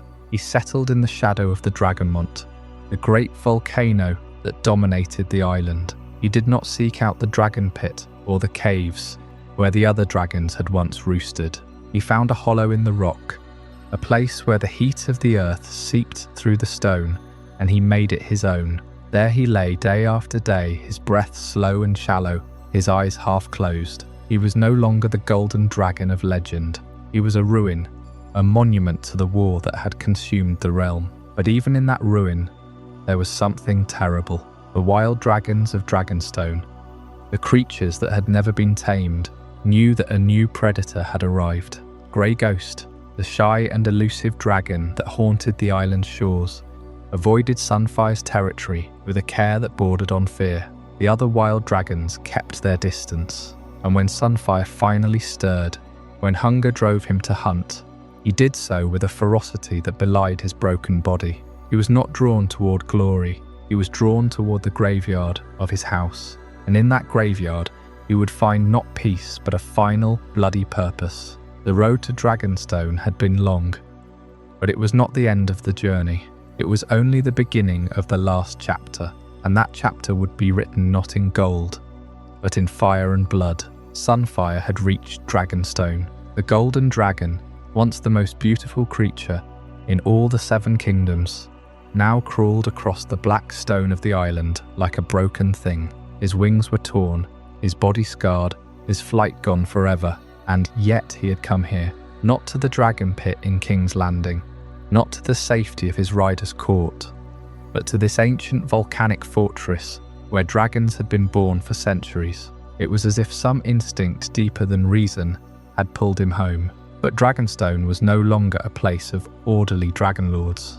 The war had shattered the old hierarchies. The dragons that had once been kept in the dragon pit, or ridden by Targaryen princes, now roamed free, or died, or fought for scraps of territory among the smoking hills. And among those wild dragons, there was one that had always kept to the shadows. A dragon so pale, so elusive, that even the dragon keepers spoke of him in whispers. They called him Grey Ghost. Grey Ghost was a creature of mist and moonlight. His scales were the colour of old ash, pale and almost translucent in sunlights, and his eyes were a pale silver that seemed to hold no fire at all. He was not large by dragon standards, perhaps half the size of Vargar or Vermithor, but he was fast, silent and utterly withdrawn. Unlike the other wild dragons of Dragonstone, Sheep Stealer, who had grown bold enough to snatch livestock from the fields, or the cannibal who hunted his own kind, Grey Ghost avoided contact with humans entirely. He was seen so rarely that some believed him a myth, a ghost story told by superstitious fishermen. But he was real, and he had claimed the western side of Dragonstone as his own. For years, Grey Ghost had lived a solitary existence. He would emerge only at dusk or dawn, slipping through the fog to snatch fish from the sea, or the occasional sheep from the cliffs. He never attacked people, never challenged the other dragons, never even roared. He was a shadow, a whisper, a creature that seemed to want nothing more than to be left alone. And for a long time he was. But the war changed everything. The arrival of wounded, desperate dragons on Dragonstone upset the delicate balance. Sunfyre was not the only one. Other dragons had come, some riderless, some carrying broken survivors. The island became a place of competition, where every scrap of food, every cave, every patch of warm stone was fought over, and Grey Ghost, for all his shyness, was still a dragon.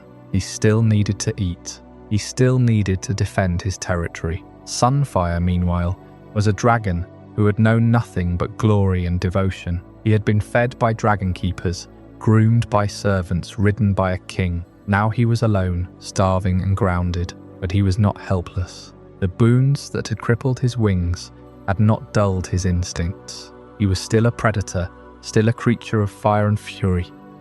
And he had not come to Dragonstone to die quietly. The two dragons were destined to meet. Grey Ghost, pale and elusive, would not flee forever, and Sunfyre, golden and broken, would not starve in silence. When they finally crossed paths, it would not be a battle of equals. It would be a killing that revealed something terrible about the golden dragon, that even in his ruin, even with his wings useless and his body wrecked, Sunfyre was still capable of violence. Perhaps more capable than ever, because a wounded dragon is not a weak dragon. A wounded dragon is a desperate dragon, and desperation, when combined with the fire of a king's mount, is a force that does not bargain. Grey Ghost had never fought for his life before. He had always slipped away, hidden in the mist, avoided confrontation. But there was no mist on that day. There was only the golden dragon, waiting. And so the two dragons faced each other on the black stone of Dragonstone. Grey Ghost emerged from the mist like a wraith, his pale scales catching the dim light of the overcast sky. He had come to hunt, to snatch a fish from the sea, but instead he found the golden dragon blocking his path to the shore. Sunfyre did not move. He simply lay there, his torn wings spread across the rocks, his golden body a stark contrast against the volcanic stone. His eyes, however, were not the eyes of a dying beast. They were the eyes of a predator, calculating the distance, the angle, the moment to strike. Grey Ghost hesitated. He had never fought another dragon.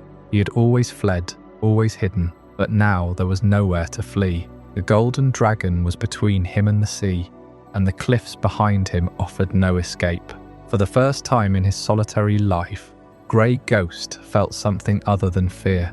He felt a flicker of anger, of territorial rage. This was his island, his hunting ground, and this intruder, this broken golden thing, dared to claim it. He let out a hiss, a sound like steam escaping from a cracked stone. It was not a roar. Grey Ghost never roared, but it was a warning, a challenge. Sunfyre responded with a low, rumbling growl that seemed to come from the very depths of the earth. The sound carried no fear, only a terrible certainty. He had not come to Dragonstone to share. He had come to claim. The battle, when it came, was not long. Grey Ghost was faster, more agile, but Sunfyre was larger, stronger, and driven by a hunger that went beyond the need for food. It was the hunger of a king who had lost everything and would not lose again. Grey Ghost lunged, his jaws snapping at Sunfyre's neck, but the golden dragon twisted with a speed that belied his injuries. His teeth found Grey Ghost's wing, tearing through the pale membrane with a sound like ripping silk. Grey Ghost screamed, a high, piercing shriek that echoed across the island. He tried to pull away, to retreat into the mist, but there was no mist. There was only the golden dragon, and the golden dragon would not let go. Sunfyre dragged Grey Ghost down, his claws digging into the pale scales, his breath hot against the smaller dragon's throat. Grey Ghost fought, biting and clawing, but every wound he inflicted seemed only to enrage the golden dragon further. Sunfyre's fire came then, not a torrent, but a focused stream of flame that caught Grey Ghost full in the face. The pale dragon's silver eyes went white, then black, as the fire consumed them. He thrashed, but it was useless. Sunfyre held him fast, his jaws closing around Grey Ghost's neck, and with a single savage twist he ended the fight. The silence that followed was heavier than any roar. Sunfyre stood over the body of Grey Ghost, his golden scales slick with blood, his breath coming in ragged gasps. He had won. He had killed. And in that moment, he was not the beautiful creature of song and story. He was something older, something more primal. He was a dragon, and he had survived. The island would learn to fear him. The other dragons would learn to stay away, and Sunfyre, broken and alone, would wait. He would wait for his rider, or for his next meal, or for the end. But he would not die quietly, not yet. Not while there was still fire in his blood. The wild dragon Grey Ghost had always been a creature of shadows and mist, a pale wraith that haunted the shores of Dragonstone. He was not a fighter, not a hunter of other dragons. He kept to himself, fishing the narrow sea, slipping away at the first sign of conflict. And yet, on the rocky slopes of the island, something had changed. Something had found him. It was a discovery that would reshape how the broken golden dragon was understood. When the men loyal to the Greens finally ventured onto Dragonstone in the aftermath of the war, they came across a sight that stopped them cold. The remains of Grey Ghost lay scattered across the stone, torn and devoured. The pale dragon, who had spent his life avoiding confrontation, had been hunted, and the killer was not some great beast from the wilds, not some ancient monster from the depths of the island. It was Sunfyre, Sunfyre the Golden, the dragon who could no longer fly, the dragon whose wings were shredded, whose body was scarred and twisted from the battle at Rook's Rest. He had dragged himself across the island, starving, desperate, and yet he had found the strength to kill another dragon. Grey Ghost had been larger perhaps, or at least healthier, But Sunfyre had something else. He had the instinct of a predator, the will to survive, and the fury of a creature that had been broken but not defeated. The remains told a grim story. Grey Ghost had not been ambushed from the air. He had been cornered on the ground, likely while feeding or resting. Sunfyre, despite his crippled wings and his mangled body, had managed to close the distance. The fight would have been savage, a brutal contest of teeth and claws, neither dragon able to take to the sky. But Sunfyre had won. He had fed on the wild dragon, consuming flesh that would sustain him a little longer. This was the moment that recast Sunfyre, not as a fallen symbol of royal power, but as something far more dangerous. He was a survivor, and solitude could not protect his prey. Even alone, even broken, he remained a threat. The golden dragon had become a monster of the island, a creature that lurked in the ruins and struck when the opportunity arose. Grey Ghost had learned that lesson too late, and so the story of Sunfyre continued, not as a tale of glorious flight, but as a slow, grinding descent into something primal. The dragon that had once been the most beautiful in all the Seven Kingdoms was now a hunter of the shadows, a predator that adapted to a world that had abandoned him. His next encounter would be with something smaller, faster, and far more desperate. But that is a story for another time. And indeed, that next encounter came sooner than the Greens had anticipated. The smaller, faster creature was Moondancer, the young dragon of Lady Baelor Targaryen. Moondancer was not yet in her full prime. Her scales are pale green, her wings still carrying the lightness of youth. She had been a creature of the sky, darting above the towers of Dragonstone, loyal to the Blacks who had held the island. But the war had left her rider desperate, and Baelor knew that Sunfyre was somewhere in the ruins. She sought him out, not for glory, but for vengeance, or perhaps to end the threat he posed to any who remained. The battle between Sunfyre and Moondancer was not a long one. The golden dragon, though crippled, had grown cunning. He did not meet her in the open. He waited among the fallen stones of the Dragonmont, his golden hide blending with the ash and rubble. When Moondancer swooped low, searching, he struck. His jaws closed around her neck before she could twist away. Moondancer fought, her claws raking his scarred face, her tail lashing, but she was too small, too inexperienced in the brutal art of ground fighting. Sunfyre had learned to kill without flight. He held fast, his teeth sinking deep, and the young dragon's struggles grew weak. Baelor watched from a distance, her heart breaking. She had no dragon to call now, no way to intervene. Sunfyre fed again, but the effort cost him. His wounds reopened, his body failing. The golden dragon had become a creature of pure will, surviving only through the flesh of his own kind.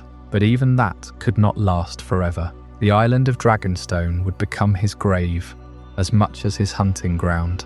In the end, it was not a dragon that killed Sunfyre, but the slow decay of his own body, the poison of his injuries, and the hunger that could no longer be sated. He was found later, curled among the bones of his prey, his golden scales dulled, his fire extinguished. The dragon that had once been the pride of the Targaryens had become a legend of a different kind, a tale of what a creature becomes when everything is taken from it, except the will to endure. The torn remains of Grey Ghost lay scattered across the eastern slope of Dragonstone, and the few men who had dared to venture near the dragon's usual haunts returned with pale faces and halting words. They had found the wild dragon's carcass, half-eaten, the pale silver scales ripped apart by something that had no business still being able to hunt. The conclusion was unavoidable. Sunfyre the Golden, broken and earthbound, had killed again. And if a dragon that could not fly could still bring down a creature as elusive as Grey Ghost, then what else might he do? What else might he become? Word of the kill reached King's Landing before the king himself could act on it.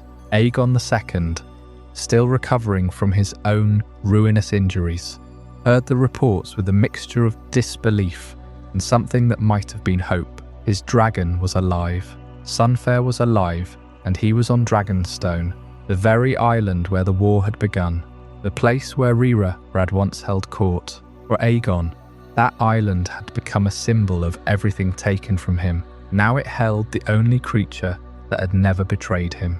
The journey from King's Landing to Dragonstone was short by sea, but for a man who could barely sit a horse, let alone a ship's deck, it was agony. Aegon's burns had healed poorly. The flesh of his arms and chest pulled tight and discoloured, and his leg, the leg that had been crushed when Sunfyre fell at Rook's Rest, still gave him pain with every step. He wore a mask of gold to hide the ruined side of his face, but the mask could not hide the tremor in his hands, or the way he winced when the ship lurched against the waves. He was a king in name, but his body was a testament to how much the war had cost him. When the ship finally docked at the ancient harbour of Dragonstone, Aegon did not wait for his guards to help him down the gangplank. He limped forward, leaning on a cane of black iron, his golden mask glinting in the grey light of the afternoon. The castle loomed above him, a fortress of fused stone and dragon-shaped gargoyles, but he did not look up at it. His eyes were fixed on the slope beyond the keep, where the ground rose toward the Dragonmont. That was where the reports said Sunfyre had been seen, dragging himself through the ash and rock like a wounded beast that refused to die. The path was treacherous. Loose stones and the remnants of old fires made every step uncertain, and Aegon's legs screamed with each jarring movement. His attendants tried to support him, but he shook them off. This was a reunion that belonged to him alone.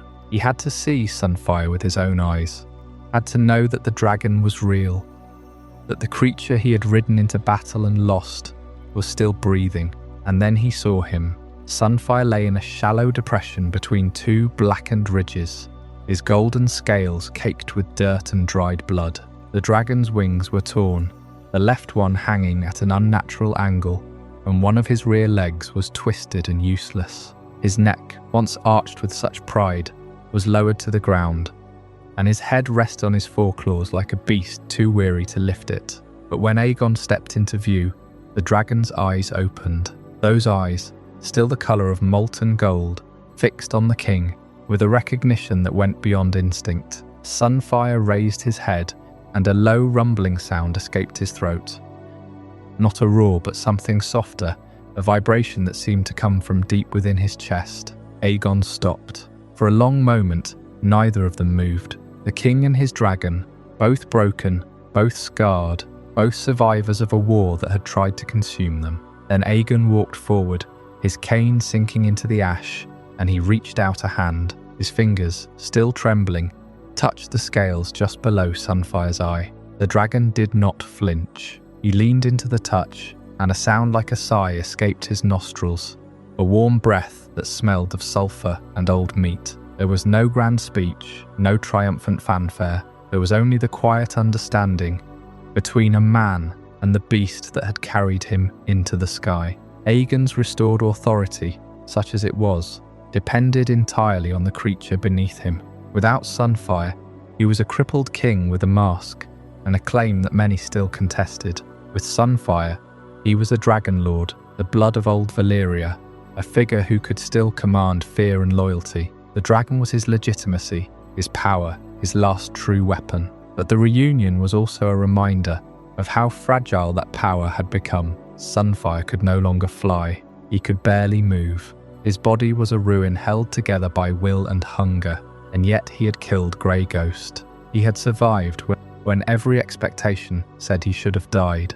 The king's survival, like the dragon's, was now a matter of endurance rather than strength. They were two wounded things clinging to each other, because there was nothing else left. Aegon stayed with Sunfyre for hours, speaking in low tones that the guards could not hear. He spoke of the war, of the betrayals, of the throne that felt more like a cage than a crown, and the dragon listened, his golden eyes never leaving the king's face. When night fell, torches were lit around the clearing, and the shadows danced across Sapphire's scarred hide.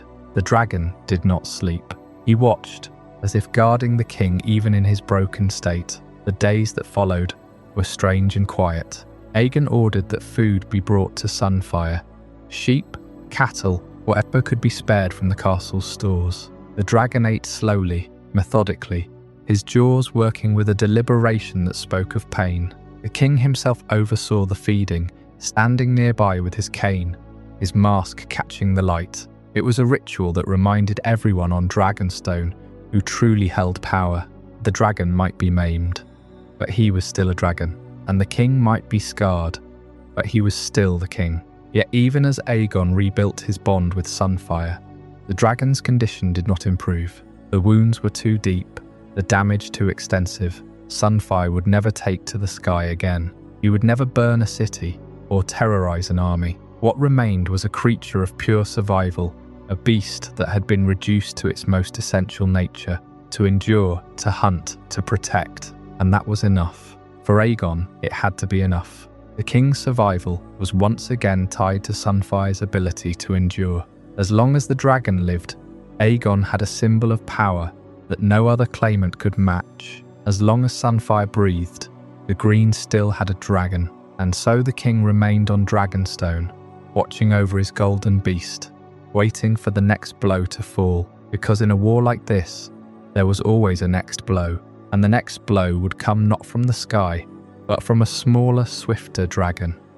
A dragon named Moondancer, ridden by a girl who had no intention of letting the wounded king and his broken mount reclaim the throne without a fight. When Aegon II returned to Dragonstone, he did not come with a great army. He came with a broken dragon and a claim that most of the realm had already rejected. Yet within days, the ancient seat of House Targaryen would fall to him once more, and it would fall in silence. The island had been held for Rhaenyra since the war began, its garrison commanded by men who had sworn to her cause. But oaths are only as strong as the fear that enforces them, and on Dragonstone, fear had taken a new shape. Sunfyre the Golden had been seen, not as the magnificent creature who once graced the skies of King's Landing, but as something far more unnerving, a dragon that should have been dead, that had been written off by every maester and spy, was alive and present on the very island that had birthed him. The news spread through the castle like a slow poison. The defenders knew that Aegon was somewhere in the vicinity, and they knew that his dragon, though scarred and grounded, was still capable of destruction. The wilder dragon grey ghost had already fallen to him. That alone was enough to unsettle even the most loyal of Rhaenyra's men. Aegon did not storm the gates. He did not need to.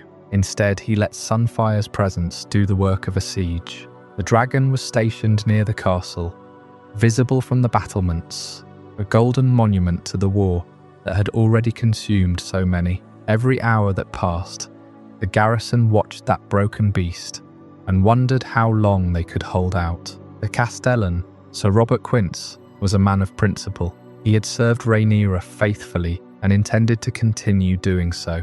But his men were not made of the same stone. They saw Sunfyre, and they remembered what dragons could do to stone and flesh. They remembered Rook's Rest. They remembered the fall of Harrenhal's towers in ages past, and they began to question whether their loyalty was worth the price of being burned alive. The turning point came not from a battle, but from a betrayal. Aegon sent word to the castle, offering pardons to any who would lay down their arms and acknowledge him as king. The offer was a simple one, and it was delivered under the shadow of Sunfyre's wings. Sir Robert refused. He declared that he would hold Dragonstone for Queen Rhaenyra until his last breath, but his men had other ideas. That night they turned on him. They seized the Castellan and opened the gates to Aegon's small retinue. The castle fell without a single sword being drawn in its defence. The victory was sudden, almost anticlimactic, and it was made possible entirely by the presence of a dragon that could barely fly. This is how dragon power works in the Dance of the Dragons. It is not always about the blaze of battle. Sometimes it is about the threat of that blaze, the memory of what a dragon can do, and the knowledge that even a wounded dragon is still a dragon. Sunfyre did not have to attack Dragonstone. He only had to be seen, and in being seen, he turned the island's ancient Targaryen seat into a trap. The garrison was caught between their duty and their terror, and terror won. Every man who opened that gate committed an act of betrayal against Rhaenyra. But they did it because they believed they had no choice. That is the dark truth of this war. Every triumph, every reclaimed castle, every hard-won victory is built atop another betrayal. The Greens had betrayed Rhaenyra's succession. The Lords had betrayed their oaths. And now the very men sworn to defend her last stronghold had betrayed her as well. Aegon walked into Dragonstone's great hall, not as a conqueror who had fought his way through blood, but as a king who had been delivered by the fear his dragon inspired. Sunfyre remained outside, resting on the volcanic rock, his golden scales dulled by injury, but still catching the light. The castle was his again. The seat of Aegon the Conqueror was back in the hands of Aegon II. And yet, the silence that followed the surrender was heavy with the knowledge that this victory, like all others in this war, came at a cost that would have to be paid later. The island was taken, but it was not secure. Rhaenyra still had dragons. She still had supporters. And somewhere beyond the narrow sea, there were those who would not let Dragonstone remain in green hands for long. For now, though, the castle was quiet. The fires in the great hearths burned low. Sunfire's breathing was the only sound that carried across the courtyard, a deep and laboured rhythm that spoke of wounds not yet healed. Aegon stood in the chamber where his ancestors had once planned the conquest of an entire continent.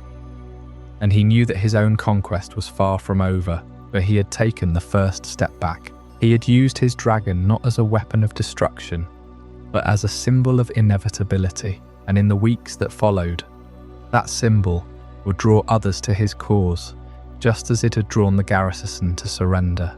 The trap had been sprung, and Dragonstone was his. But the war was far from finished, and the next move would come from a direction no one expected. I hope you're as amazed by this as I am. If you want to stay updated on more content like this, make sure to subscribe and join our community of curious minds. Trust me, what's coming next will challenge everything you thought you knew. With Dragonstone now in Aegon's hands, the island fortress became a cage for those still loyal to Rhaenyra. But one figure remained unbowed, a girl who had grown up in the shadow of war and who refused to see her mother's cause extinguished without a fight. That girl was Baela Targaryen, the eldest daughter of Daemon and Laenor Velaryon, and she was still on Dragonstone when Aegon's forces arrived. Baela was young, barely more than a child by the standards of the court, but she carried herself with the fire of old Valyria. She had been raised on Dragonback, had learned to fly before she learned to dance. And she understood that the golden dragon now perched atop the stone drum was not just a symbol of her uncle's victory. It was a threat that had to be met, while others fled or surrendered. Baela made a choice that would define her legacy. She would not yield. A dragon was Moondancer, a slender pale green she-dragon with a crest of silver horns and eyes like liquid gold. Moondancer was young, barely large enough to carry a rider, and she had never known the true heat of battle. She was quick and agile, a dancer in the sky, but she was no match for a dragon of Sunfire's size and experience. Even wounded, even broken, Sunfyre was a veteran of Rook's Rest, a dragon who had killed and been killed in turn. Moondancer was still growing into her wings. The mismatch was staggering. Sunfyre, though crippled, still possessed the mass and the fury of a mature dragon. His hide was scarred, his wing torn, but his jaws could still crush bone. Moondancer was a fraction of his weight, her flame less intense, her frame built for speed rather than power. Baela knew this. She knew that facing Sunfyre was almost certainly a death sentence. Yet she mounted Moondancer anyway. That decision was brave, precisely because it was hopeless. Baela was not deluded by youthful arrogance. She understood the odds, but she also understood that sometimes the only way to honour a lost cause is to stand against the darkness, even when you know you cannot win. She would not let Aegon claim Dragonstone without a fight, and she would not let Sunfire's golden shadow loom unchallenged over her mother's memory. So when the call came, when Aegon ordered his men to secure the castle, Baela did not hide. She climbed onto Moondancer's back, felt the dragon's muscles tense beneath her, and launched into the air. The wind rushed past her face, the sea stretched below, and ahead of her, Sunfyre stirred on his perch, his golden scales catching the light like molten metal. It was a confrontation that could only end one way. But Baela Targaryen was determined to make that ending cost everything, and as Moondancer rose to meet the golden dragon, the fate of Dragonstone hung in the balance, not as a siege, but as a duel between two very different kinds of fire. The sky above Dragonstone became a canvas of fury as Moondancer climbed, her pale green wings cutting through the salt-laden air. Baela leaned low against her dragon's neck, whispering commands in High Valyrian, her voice steady despite the thunder of her heart. Sunfyre turned his massive head, his golden eyes tracking the smaller dragon with a predator's patience. Aegon, still weak from his wounds, clung to the saddle, his face a mask of grim determination. He had not expected resistance, but he would not be denied.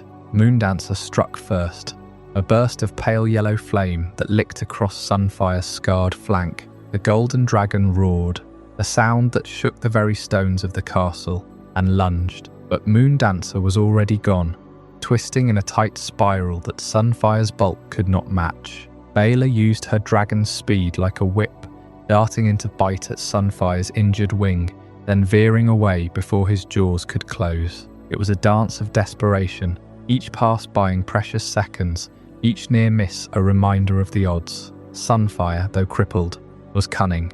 He feigned a lunge to the left, then whipped his tail around, catching Moondancer across the ribs. The green dragon screeched, her flight wobbling. Baela felt the impact shudder through her own body, but she held on, pulling Moondancer higher. Blood dripped from a gash on the dragon's side, staining her pale scales crimson. Still, Baela did not retreat. She knew that if she fled, Sunfyre would burn the castle and everyone inside. So she turned back. The second pass was different. Sunfyre had learned the pattern. As Moondancer dove, he rose to meet her, his jaws open wide. Baela saw the trap too late. She yanked on the reins, trying to pull up, but Sunfire's teeth closed around Moondancer's wing. The sound of tearing sinew and snapping bone was sickening. Moondancer screamed, a sound of pure agony, and they began to fall. Baela did not let go. She drew her dagger, a small blade meant for ceremony, and as they tumbled past Sunfire's head, she slashed at his eye. The golden dragon bellowed, releasing Moondancer in shock. They hit the ground hard, Moondancer's body breaking the fall. Baela was thrown clear, rolling across the stone courtyard, her armor scraping against the rock. She lay there gasping, her vision swimming. Moondancer tried to rise, but her wing was shattered, a leg twisted. The green dragon let out a low, mournful cry. Sunfyre landed nearby, his eyes streaming blood, his rage palpable. Aegon dismounted, sword in hand, and walked toward Baela. She struggled to her knees, her dagger still clutched in her fist. "Yield," Aegon said, his voice hollow. Baela looked at him, then at Moondancer, then at the castle, where her mother's banner still flew.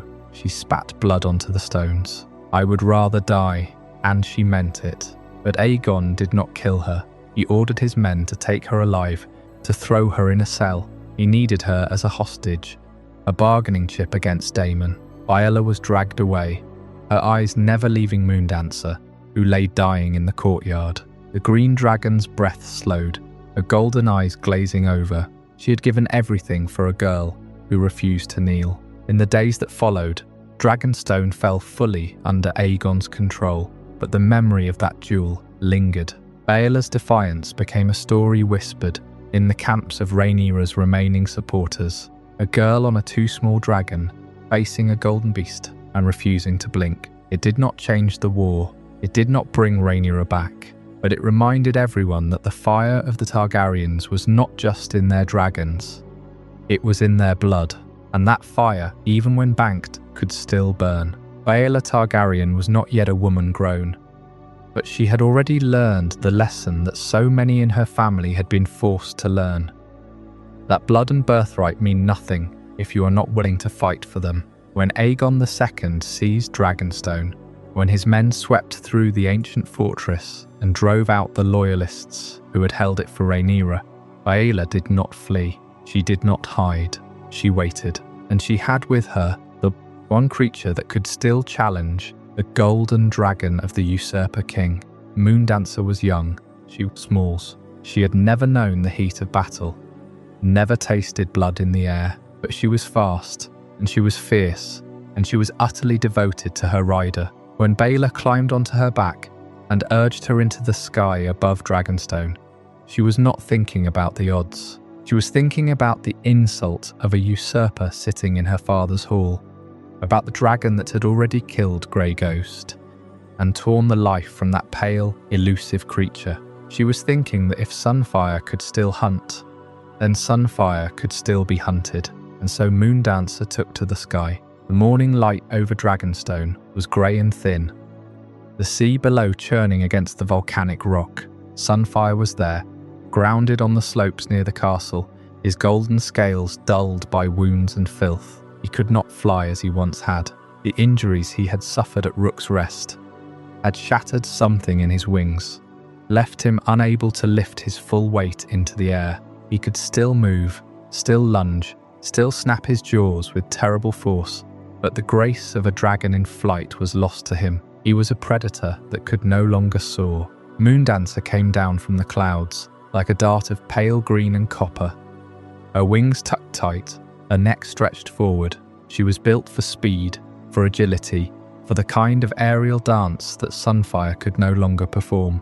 Baelor guided her with the confidence of a rider who had grown up in the saddle, who knew every beat of her dragon's heart. They did not circle. They did not hesitate. They attacked. The first pass was a blur. Moondancer raked Sunfyre's flank with her claws, tearing through scales that had already been cracked and weakened by earlier battles. Sunfyre roared, a sound that was more pain than fury, and tried to twist his massive body to meet the assault. But he was slow. His movements were heavy, weighted by the damage that had accumulated in his bones and sinews. Moondancer was already gone, banking sharply, climbing again for another strike. It was a contest of two very different kinds of power. Sunfyre had size, had weight, had the raw, crushing strength that had once made him the most beautiful dragon in the realm. But beauty is not the same as fighting fitness, and endurance is not the same as agility. Sunfyre could not chase. He could not outmaneuver. He could only endure and wait and hope that his enemy made a mistake. Moondancer did not make mistakes. She came again and again, each time striking from a different angle, each time drawing blood.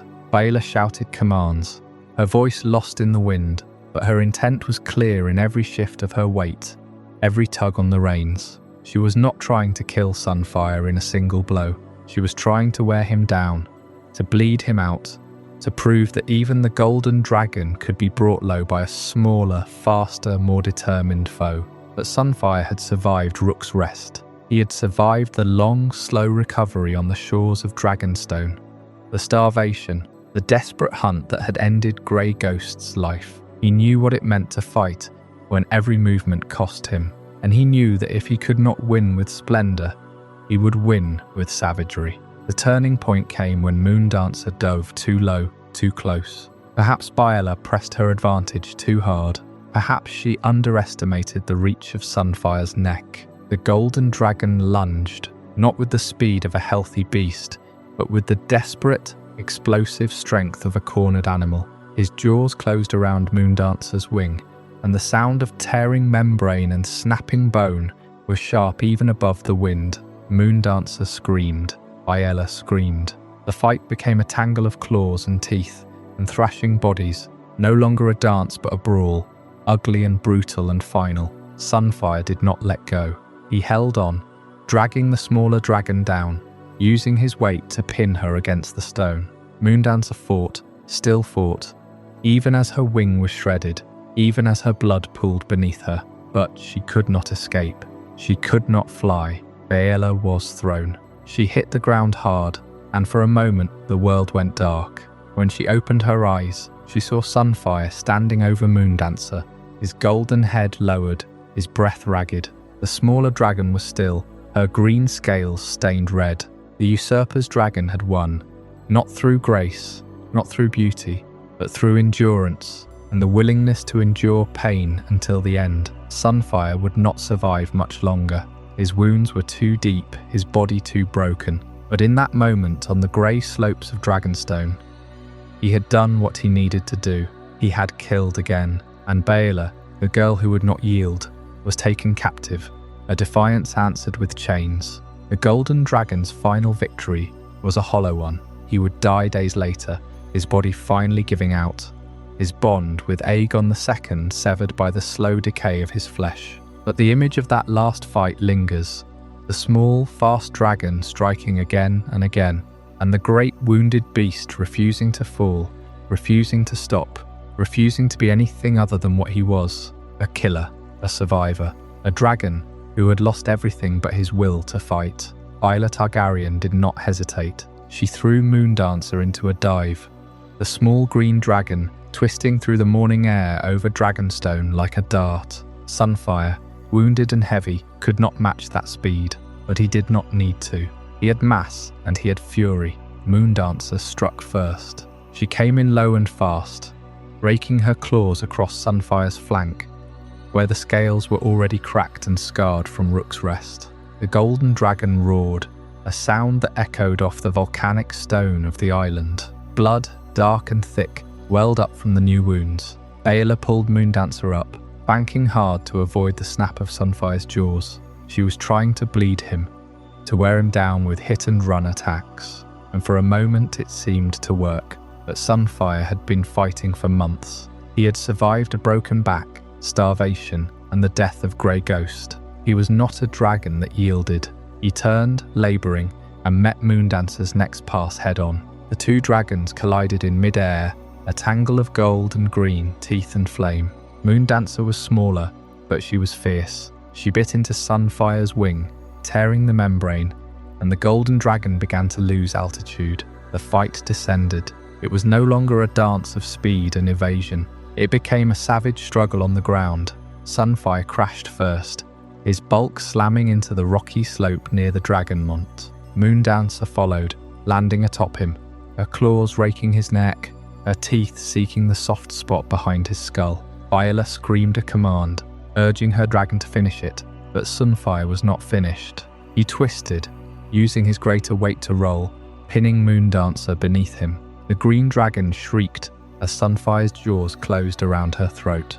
It was not a clean kill. It was brutal, desperate and slow. Moondancer fought until the end, her claws scoring deep furrows in Sunfire's chest, a tail lashing against his legs. But eventually, she went still. Sunfyre stood over her, victorious. But the cost was written in every wound he bore. His wing was torn beyond repair. His side was laid open. Blood pooled beneath him, mixing with Moondancer's. He had killed, but he had been killed in return. The dance of the dragons had claimed another pair, and this time, the golden dragon, who had once been the most beautiful creature in the world, was left broken and dying on the same black stone where his egg had hatched. Baela was pulled from the wreckage, alive but captured. Sunfyre did not move again. He lingered for days, unable to fly, unable to feed. On the 9th day of the 12th moon of 130 after the conquest, Sunfyre the Golden died. His triumph had been the final proof that the dance destroys even its winners. The dragon that had been the symbol of Aegon II's kingship became a corpse on Dragonstone, a monument to a war that left no one untouched. And in the halls of the castle, Aegon II would soon learn that the price of victory was not measured in gold or glory, but in the silence where a dragon's roar used to be. Aegon II received the news in the stone drum. Surrounded by his remaining loyalists, he did not weep, he did not rage. He sat in silence for a long moment, his burned and broken body still, his eyes fixed on nothing. When he finally spoke, his voice was a whisper that cut through the hall like a blade.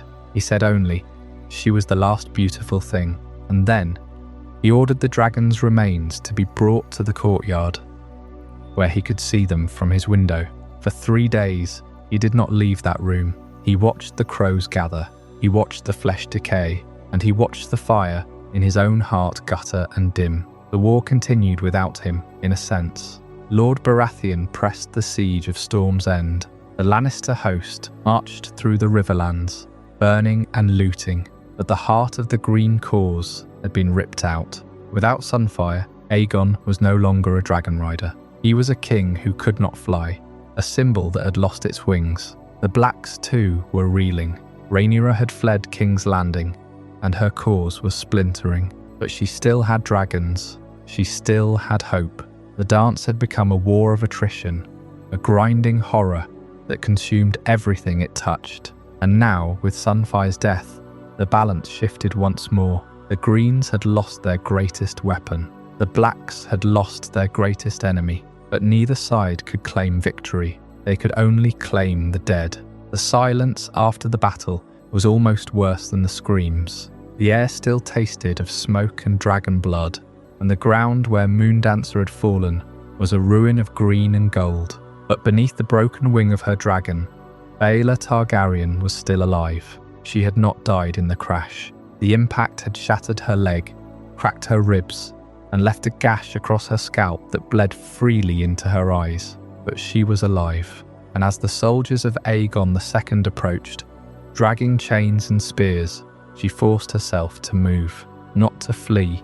There was nowhere to run on Dragonstone, not with her dragon dead and her body broken, but to sit up, to face them, to refuse the one thing they wanted most, her surrender. Baela would not become a trophy. She would not be paraded through the gates of King's Landing as proof that the Black cause was finished. Even as they hauled her to her feet, even as the pain lanced through her leg and made her vision swim, she held her head straight. She was the daughter of Daemon Targaryen. The blood of the dragon ran in her veins, and that blood would not be cowed by a king who had won his throne through treachery and fire. They brought her before Aegon II. He stood in the courtyard of Dragonstone, leaning on a cane, his own body a map of the war's cruelty. His burns had healed into tight, shiny scars that pulled at his face when he spoke. He looked at Baela, and for a moment, there was something like triumph in his eyes. He had her. He had the island. He had killed her dragon. The war, he must have thought, was finally over. But Baela did not bow. She did not weep. She stood as straight as her broken body would allow, and she looked at him with the same defiance she had shown when she first took to the sky on Moondancer. And in that look, she reminded everyone present that the Black cause did not die with her dragon. It lived in her. It lived in every wounded body that still drew breath. It lived in the memory of Rhaenyra and in the children who had scattered to the winds. Aegon could not kill an idea. He could not burn a memory. And as he stood there, victorious but hollow, he must have understood that Sunfyre's final victory had not restored the world he had lost. The war had taken everything from him. His brothers, his sister, his health, his beauty. It had taken the golden dragon that had once been the envy of the realm. And now, even in victory, he was left with nothing but a broken island and a girl who would not yield. Sunfyre himself lay dying in the courtyard. His wounds from the battle with Moondancer were grievous. The smaller dragon had torn at his throat and his belly, and though Sunfyre had prevailed, the cost was final. He could not rise. He could not fly. He could only lie there, his golden scales dulled with blood and dirt, his breath coming in ragged gasps. The most beautiful dragon ever seen had become a monument to ruin. And as the sun set over Dragonstone, Baela was carried away to a cell. She would not be there long, but in that moment, her survival was more than a footnote. It was a thread that the war had not yet cut, and the story of Sunfyre, the golden dragon of Aegon II, was not yet finished. Because even in death, a dragon's shadow stretches far beyond the moment of its fall, and the world it leaves behind is never the same. And so the golden dragon perished. Sunfyre, the pride of the Green Court, the dragon that had carried Aegon II through fire and flight, drew his last breath as the stars began to pierce the twilight. His death was not a spectacle. There was no final roar, no burst of flame. He simply stopped breathing, and the silence that followed was heavier than any battle cry. The soldiers who had gathered to watch the king's dragon die stood in mute witness. And Aegon himself did not speak. He only stared at the still form, his scarred face unreadable. What passed through his mind in that moment? Regret, relief, or the hollow ache of a victory that tasted of ash? No one would ever know, but when he turned away, he did not look back. Baelor, locked in a tower chamber, heard the news from a guard who muttered it through the door as if it were a curse. She said nothing. She only pressed her hand against the cold stone wall and closed her eyes. Moondancer was gone. Sunfyre was gone. 2 dragons, 2 lives, extinguished in a single afternoon. And yet the war raged on, indifferent to the dead. Within a fortnight, word of Sunfyre's fall reached the remaining Black loyalists. Some wept. Some saw it as an omen. But others, like the men who still held the Riverlands, understood the deeper truth. The Greens had lost their greatest weapon. Aegon's dragon was dead, and the king himself was a shadow of his former self. The war was far from over. It was only changing shape. Baelor would not remain a prisoner for long.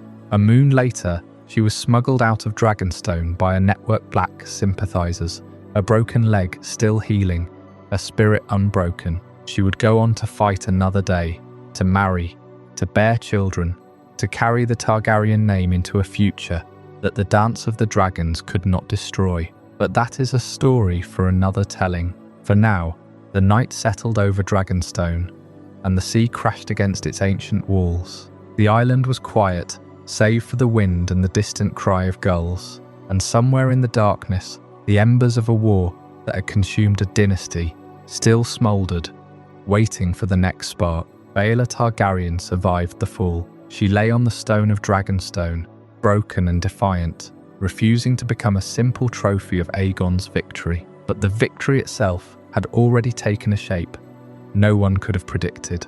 Golden Dragon, who had once been the most beautiful creature in all of Westeros, now stood over the corpse of Moondancer, and the sight of him was no longer majestic. It was grotesque, returned to Sunfyre after the battle with Moondancer. And you see a dragon whose body has become a map of every wound he ever took. The old injuries from Rook's Rest had never truly healed. His wing, torn and twisted in that first great battle, had been useless for months. He could not fly. He could barely lift it. And now, fresh gashes from Moondancer's teeth and claws ran across his neck and flank. The smaller dragon had fought with the desperation of a cornered animal, and she had done real damage. Sunfire's golden scales, once so brilliant they seemed to burn with their own light, were now cracked and blackened. Some had fallen away entirely, leaving raw, weeping flesh beneath. This was not a triumphant return. This was a slow, agonizing crawl toward death. The old wounds and new injuries had become impossible to overcome. Sunfyre had been a creature of the sky, but he could no longer take to the air. He had been a symbol of Targaryen power, but now he was a prisoner of his failing body. The men who guarded him on Dragonstone brought meat, but he ate less each day. His breathing grew laboured. The blood from Moondancer's attacks did not stop flowing. It pooled beneath him, dark and thick, soaking into the ancient stone of the island where his egg had once hatched. Strip away the heroic language of triumph, and what remains is a dragon in decline. No songs would be sung about this moment.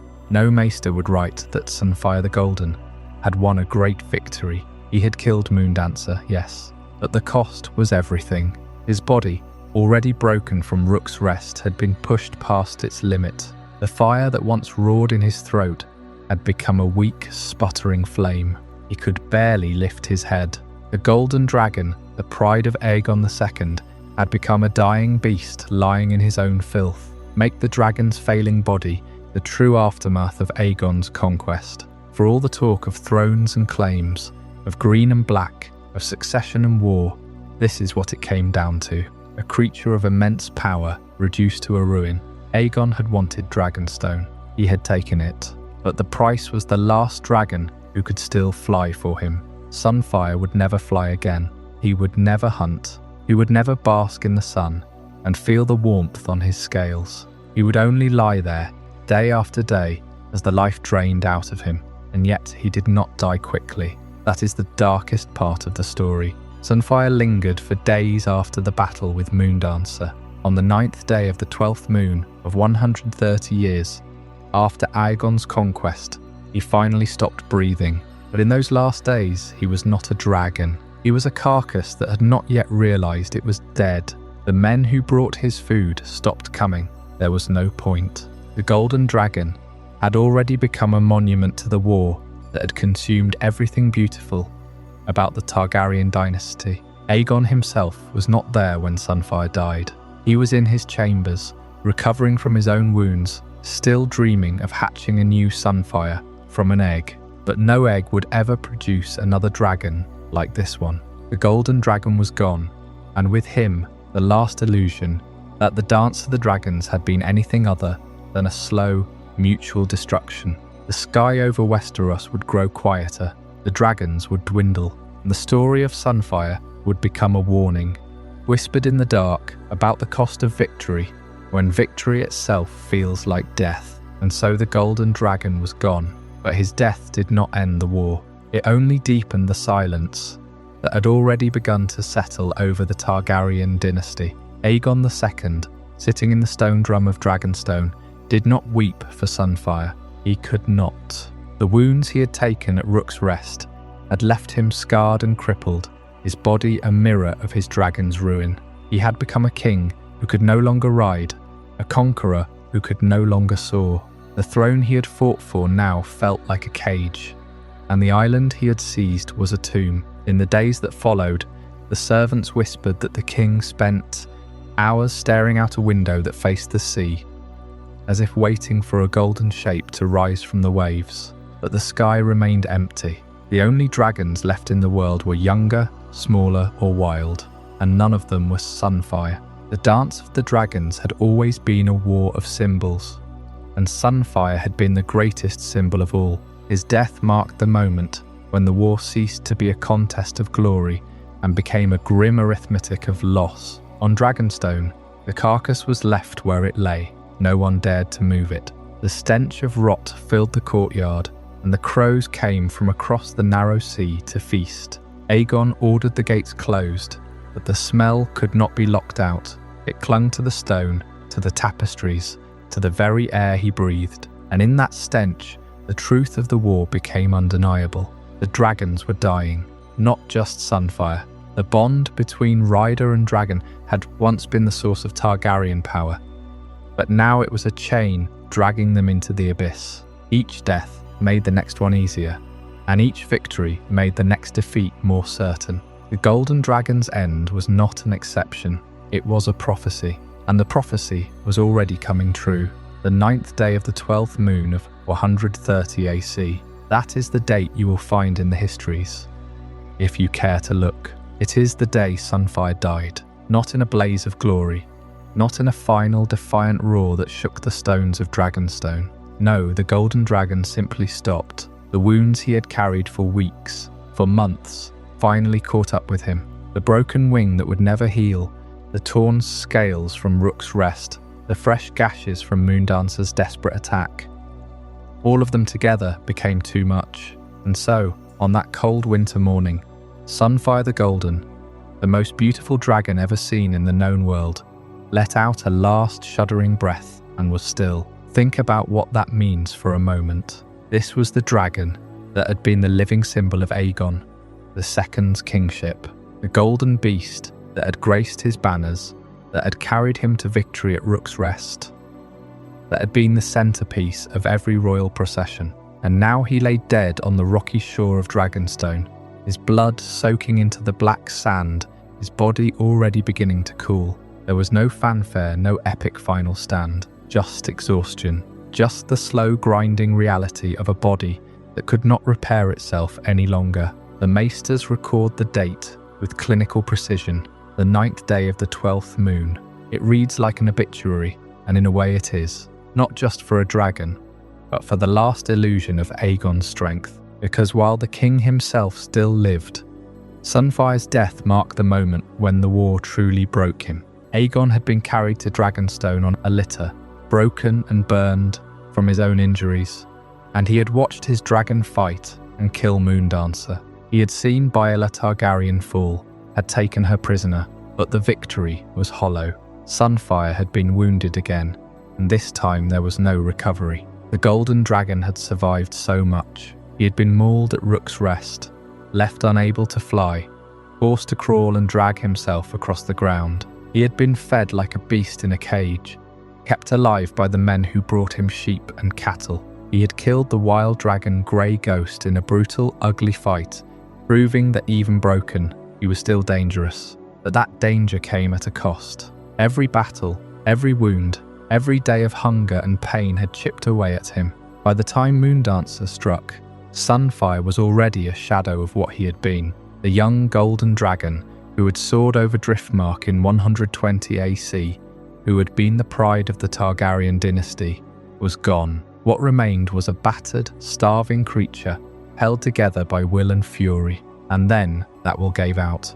The 9th day of the 12th moon. It is a date that should be remembered, not because it marks a great battle or a heroic sacrifice, but because it marks the end of something beautiful. Sunfyre was not just a weapon of war. He was a living work of art, a creature of such stunning colour and form that even his enemies paused to admire him. And he died alone, on a cold beach, surrounded by the men who had once worshipped him, but could do nothing to save him.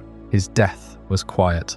It was undignified. It was the slow, inevitable collapse of a body that had been pushed far beyond its limits. Aegon II would live on for a little while longer, but the loss of Sunfyre was a wound that never healed. The king had lost his leg, his throne, his family, and now his dragon. The golden sigil on his banners would remain, but it was a hollow symbol now. The fire was gone, and as the news of Sunfyre's death spread through the remaining loyalist forces, a quiet understanding settled over them.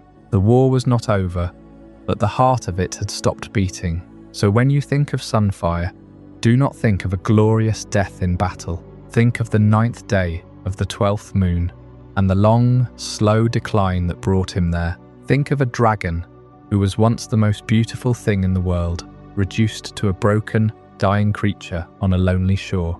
That is the dark truth. That is the end of the golden dream. The 9th day of the 12th moon of 130 had come and gone, and with it the golden dragon Sunfyre had drawn his last breath. The beast that had once been called the most beautiful creature in all the world lay still on the rocky ground of Dragonstone, his scales dulled, his wings torn, his body a ruin of old wounds and fresh ones. The king who had ridden him, Aegon II, was left to face the silence that followed. And in that silence, something curious began to take shape. Not a plan for war, not a strategy for holding the throne, but a dream of another Sunfyre. To understand what that dream meant, you have to understand what Sunfyre had been to Aegon. Not simply a mount, not merely a weapon, but a living extension of his own image. When Aegon had claimed the throne, he had ordered his sigil changed. The three-headed dragon of House Targaryen had always been red on black, but Aegon made it golden. Golden because of Sunfyre. The dragon was not just a symbol of his power, he was the symbol. Every coin stamped with the king's face, every banner raised in his name, carried the golden dragon. Sunfyre was the visible proof that Aegon was the rightful king, the dragon lord chosen by the gods. And now that proof was dead. But grief is a strange thing, especially for a man like Aegon. He had been burned and broken in the war, his body twisted, his mind scarred. He had lost brothers, a sister, a father, a crown that had never felt secure. And yet when Sunfyre died, something shifted. The king withdrew into himself. He spent long hours in the chambers of the Stone Drum on Dragonstone, staring at nothing. His courtiers whispered that he was lost, that the war had taken everything from him, but they were only half right. What they did not see was that Aegon was not merely grieving a dragon, he was grieving himself. Because Sunfyre had carried more than Aegon's body, he had carried his cause. Every time Aegon mounted the golden dragon and soared above the kingdoms, he was not just a man on a beast, he was the king made manifest, the dragon lord in flesh and scale. Sunfyre's beauty had been Aegon's beauty. Sunfyre's strength had been Aegon's strength. And when Sunfyre had fallen at Rook's Rest, maimed and broken, Aegon had fallen with him, in a way that no maester could heal. The king's physical wounds had healed, after a fashion, but the wound to his identity had festered, and so, in the weeks after Sunfyre's death, a rumour began to circulate among the servants and the guards. The king had sent word to the dragon keepers on Dragonstone. He wanted eggs. He wanted the largest, the most promising, the most golden. He spoke of a new dragon, one that would be hatched in the fires of the Dragonmont and raised from the shell, and he said quietly that he would name it Sunfyre. At first the court thought it was madness. You cannot replace a dragon like a broken sword. Sunfyre had been unique, a creature of unmatched beauty and ferocity. To hatch another egg and call it by the same name seemed almost sacrilege, but Aegon was insistent. He did not want a different dragon. He wanted Sunfyre, and he seemed to believe, with a conviction that bordered on delusion, that the name itself could bring back what was lost. But if you look closer, if you set aside the surface of the story, you begin to see that this wish was never really about replacing a beast. It was about recovering a vanished self. Aegon had been two things once, a king and a dragon rider. The dragon rider had died at Rook's Rest, even if the man had crawled away. The king had died when Sunfyre's heart stopped beating, and now Aegon was trying to become whole again by hatching a new dragon, a new Sunfyre, that would let him be both at once. He was not trying to replace the dragon. He was trying to replace the man he used to be. This is the part of the story that is often overlooked, because it is easier to remember Aegon as a cruel king, a bitter survivor, a man who burned his enemies and sat on a throne of swords. But in those quiet days on Dragonstone, he was something else. He was a man who understood, perhaps for the first time, what he had lost, and that understanding was a kind of evidence that the king was not entirely hollow. He had loved Sunfyre, not as a tool, not as a symbol, but as something that made him real. And without that something, he was drifting. The dragon keepers searched the caches of Dragonstone for eggs. They brought them to the king, one by one, in baskets lined with velvet. Aegon examined each one, turning it in his hands, holding it to the light. He was looking for a particular shade of gold, a particular warmth. He wanted an egg that would hatch into a dragon like the one he remembered. But the eggs were silent. They did not glow. They did not pulse with heat. And as the days passed, the king's hope began to curdle into something darker. He started to speak of the egg as if it were already alive. He gave it a place in his chambers, near the fire. He ordered that it be kept warm, that it be turned at the proper hours. The servants whispered that the king was losing his mind, that he was talking to a stone, but Aegon did not care. He was not talking to a stone. He was talking to Sunfyre, the Sunfyre that would be, the Sunfyre that had to be, because without him, there was no king. And yet the egg never hatched. No dragon came from it, no golden wings unfurled. And Aegon was left with the cold reality that some things cannot be brought back. You cannot hatch a new self from an old shell. You cannot name a stranger and make him your brother. The king's dream of another Sunfyre was not a plan, it was a prayer. And like many prayers, it went unanswered. But the grief that drove that prayer, the longing that filled those quiet hours on Dragonstone, tells us something important about the man who wore the crown. Aegon II understood what he had lost. He understood that Sunfyre was not just a dragon. He was the part of Aegon that had been golden, that had been whole, that had been beautiful. And when that part died, the king became something less than a king. He became a man who could only stare at an egg and hope. That hope did not save him. It did not bring back the dragon. It did not restore the throne.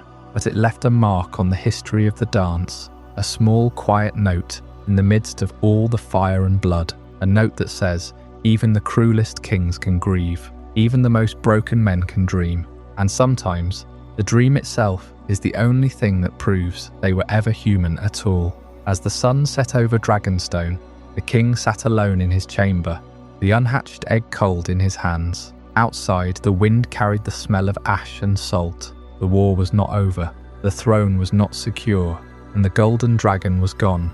But in that moment, Aegon was not thinking about the war or the throne. He was thinking about a hatchling, small and bright, that had once looked up at him with eyes like molten gold. And he was thinking about the boy he had been, the boy who had climbed onto that dragon's back for the first time and flown. Aegon II's desire to hatch a new dragon and name it Sunfyre was not merely a king's sentimental longing for a lost pet.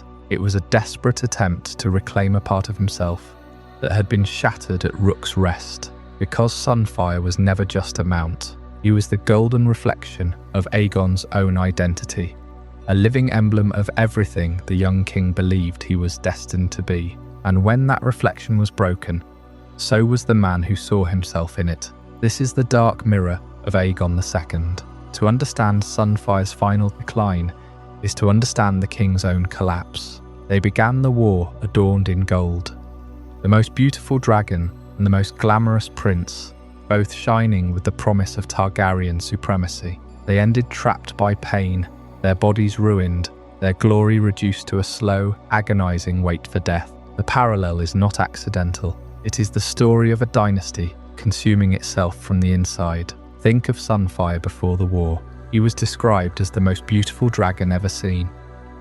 His scales the colour of beaten gold.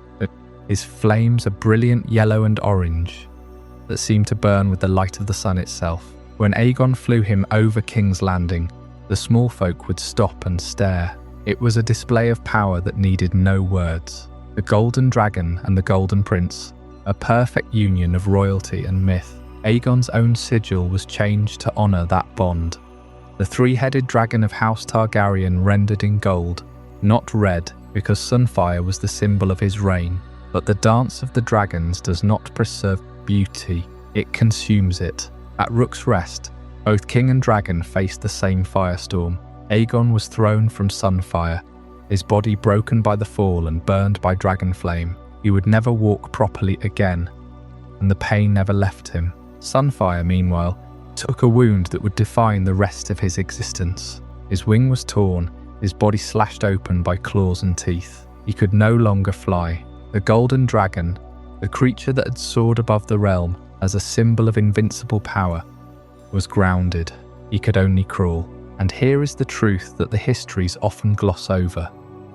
Neither of them ever truly recovered from that day. Aegon's reign after Rook's Rest was not a reign of conquest or glory. It was a reign of bitterness, of paranoia, of a body that refused to heal. He was carried through the Red Keep on a litter, his face hidden behind masks of gold to conceal the burns. He became a king who could not stand, who could not ride, who could not even show his own face without artifice. The Golden Prince had become a prisoner of his own flesh. Sunfyre mirrored that decline exactly. After Rook's Rest, he was left on the ground, guarded by men who brought him food. He could not hunt for himself. He could not flee. He was a dragon reduced to a wounded animal, kept alive by the charity of his keepers. And yet, even in that broken state, he remained dangerous. When the wild dragon grey ghost appeared on Dragonstone, Sunfyre managed to kill it, but the effort cost him. He was not the same creature. He was a predator surviving on instinct, not on strength. The final battle against Moondancer sealed the tragedy. Moondancer was a young dragon barely half Sunfyre's size, but Sunfyre was so crippled, so slow, so weighed down by his old wounds, that the fight became a desperate, ugly struggle. They crashed to the ground, and Moondancer tore at him while he tried to bite back. In the end, Sunfyre killed Moondancer, but he was mortally wounded in the process. The Golden Dragon, once the most beautiful creature in the world, died on the 9th day of the 12th moon of 130 AC, not in a blaze of glory, but from wounds that festered and drained the life from him over days. Aegon II died not long after, poisoned by his own men. His reign had become a hollow shell, just as his dragon's body had become a hollow shell. Both were trapped by pain.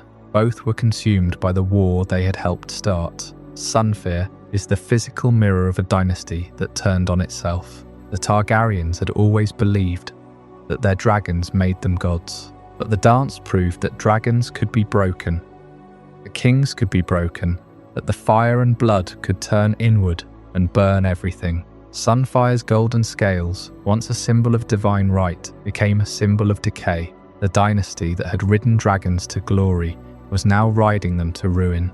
And so, when we look at Sunfyre, we are not just looking at a dragon. We are looking at Aegon II. We are looking at the cost of the war, the price of ambition, the slow, agonizing death of a dream. The golden dragon did not fall in a single battle. He fell apart, piece by piece, just as the Targaryen dynasty fell apart, piece by piece, until nothing was left but the memory of what had once been beautiful. That memory would linger, of course. Aegon's desire to hatch a new Sunfyre was a wish to reclaim the past, to restore the golden image. But the past cannot be restored. The war had changed everything. The dragons were dying, and the dynasty was dying with them. The dark mirror of Aegon II shows us that even the most brilliant light can be extinguished, not by an enemy, but by the fire it was meant to command. And so we return to the golden dragon one last time. We have watched Aegon II's reign crumble alongside his own body, and we have seen Sunfyre mirror that collapse. A creature once so perfect that men wrote songs about his beauty, now reduced to a crawling, starving survivor. But before we let the smoke settle, we must go back to the beginning of that legend to understand what made Sunfyre more than just a weapon or a symbol. In the years before the dance, before the greens and blacks tore the realm apart, Sunfyre was spoken of in whispers of awe. He was, by every account, the most beautiful dragon ever seen. His scales were not merely gold. They seemed to hold the light of the sun itself, as if he had been forged from the last rays of a dying day. When he flew, witnesses said his wings cast a shimmering haze across the sky, and his roar was a sound that made the very stones tremble with something close to reverence. He was young, yes, but that youth only added to his perfection. He had not yet been scarred by war, not yet bent by pain.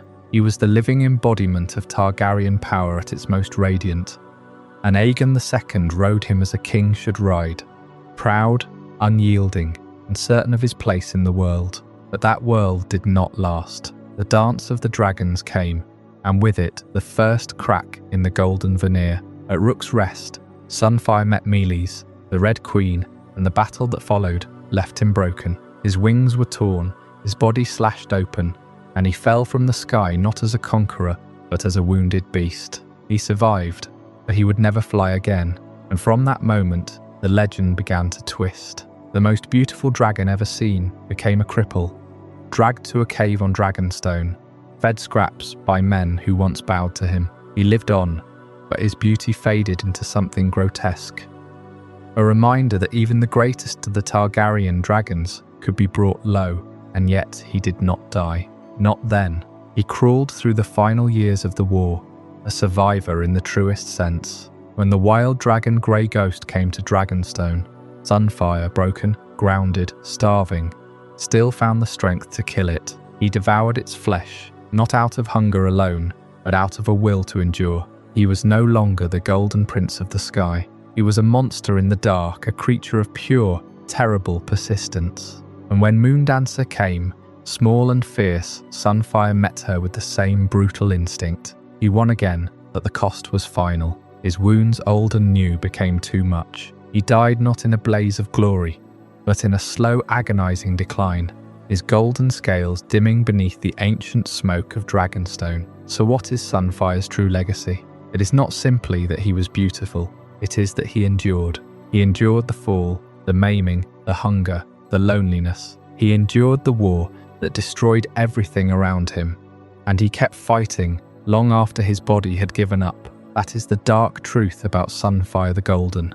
His greatness lies not in the perfection of his youth, but in the terrible endurance of his final years. He became something more than a dragon. He became a symbol of what it means to refuse to break, even when you are already shattered. And now, as we close this chapter, let us hold that image one last time. The gold dimming beneath Dragonstone's ancient smoke. A dragon who was once the sun itself, now a shadow in the ash. He is gone, but the memory of his flight and his fall will linger as long as the stone walls of that island remember the fires that once burned there. and perhaps that is the most fitting epitaph for the dance itself. Not a tale of heroes or villains, but of things that were once radiant and became ruin. Sunfyre is not alone in that fate. Vhagar, the ancient dread of the Conqueror's sister, died in a lake of fire and blood. Syrax, the Golden Queen of Rhaenyra, fell to a mob of common folk. Caraxes and Vhagar tore each other apart above the god's eye, their riders locked in mutual destruction. Every dragon that flew in that war was diminished, twisted, or extinguished. But Sunfyre's story is unique because his fall was so slow, so visible. He did not vanish in a single blaze. He withered, day by day, and the realm watched. Or rather, the few who remembered his glory watched in horror as the gold tarnished. What do we take from that? Perhaps it is a warning about the nature of power itself. The Targaryens believed their dragons made them gods, but gods do not starve in caves. Gods do not crawl. And yet, Sunfyre's endurance was itself a kind of terrible divinity. He became a god of persistence, of the will to survive beyond all reason. In that, he mirrors Aegon II, who also refused to die, who clung to a throne that had already burned him, who ruled from a litter because his legs would not carry him. King and dragon, bound together in suffering, each a reflection of the other's brokenness. When the Maesters of the Citadel later wrote their accounts, they struggled to place Sunfyre. Some called him a monster, a beast that killed Grey Ghost and Moondancer without honour. Others whispered that he was the last true dragon because he never surrendered, even when his wings were useless, even when his fire was a guttering ember, he fought. That is the legacy that echoes through the centuries. Not the beauty of his youth, but the ferocity of his decay. And so, as we turn the page on Sunfyre the Golden, we are left with a question that haunts every history of the dance.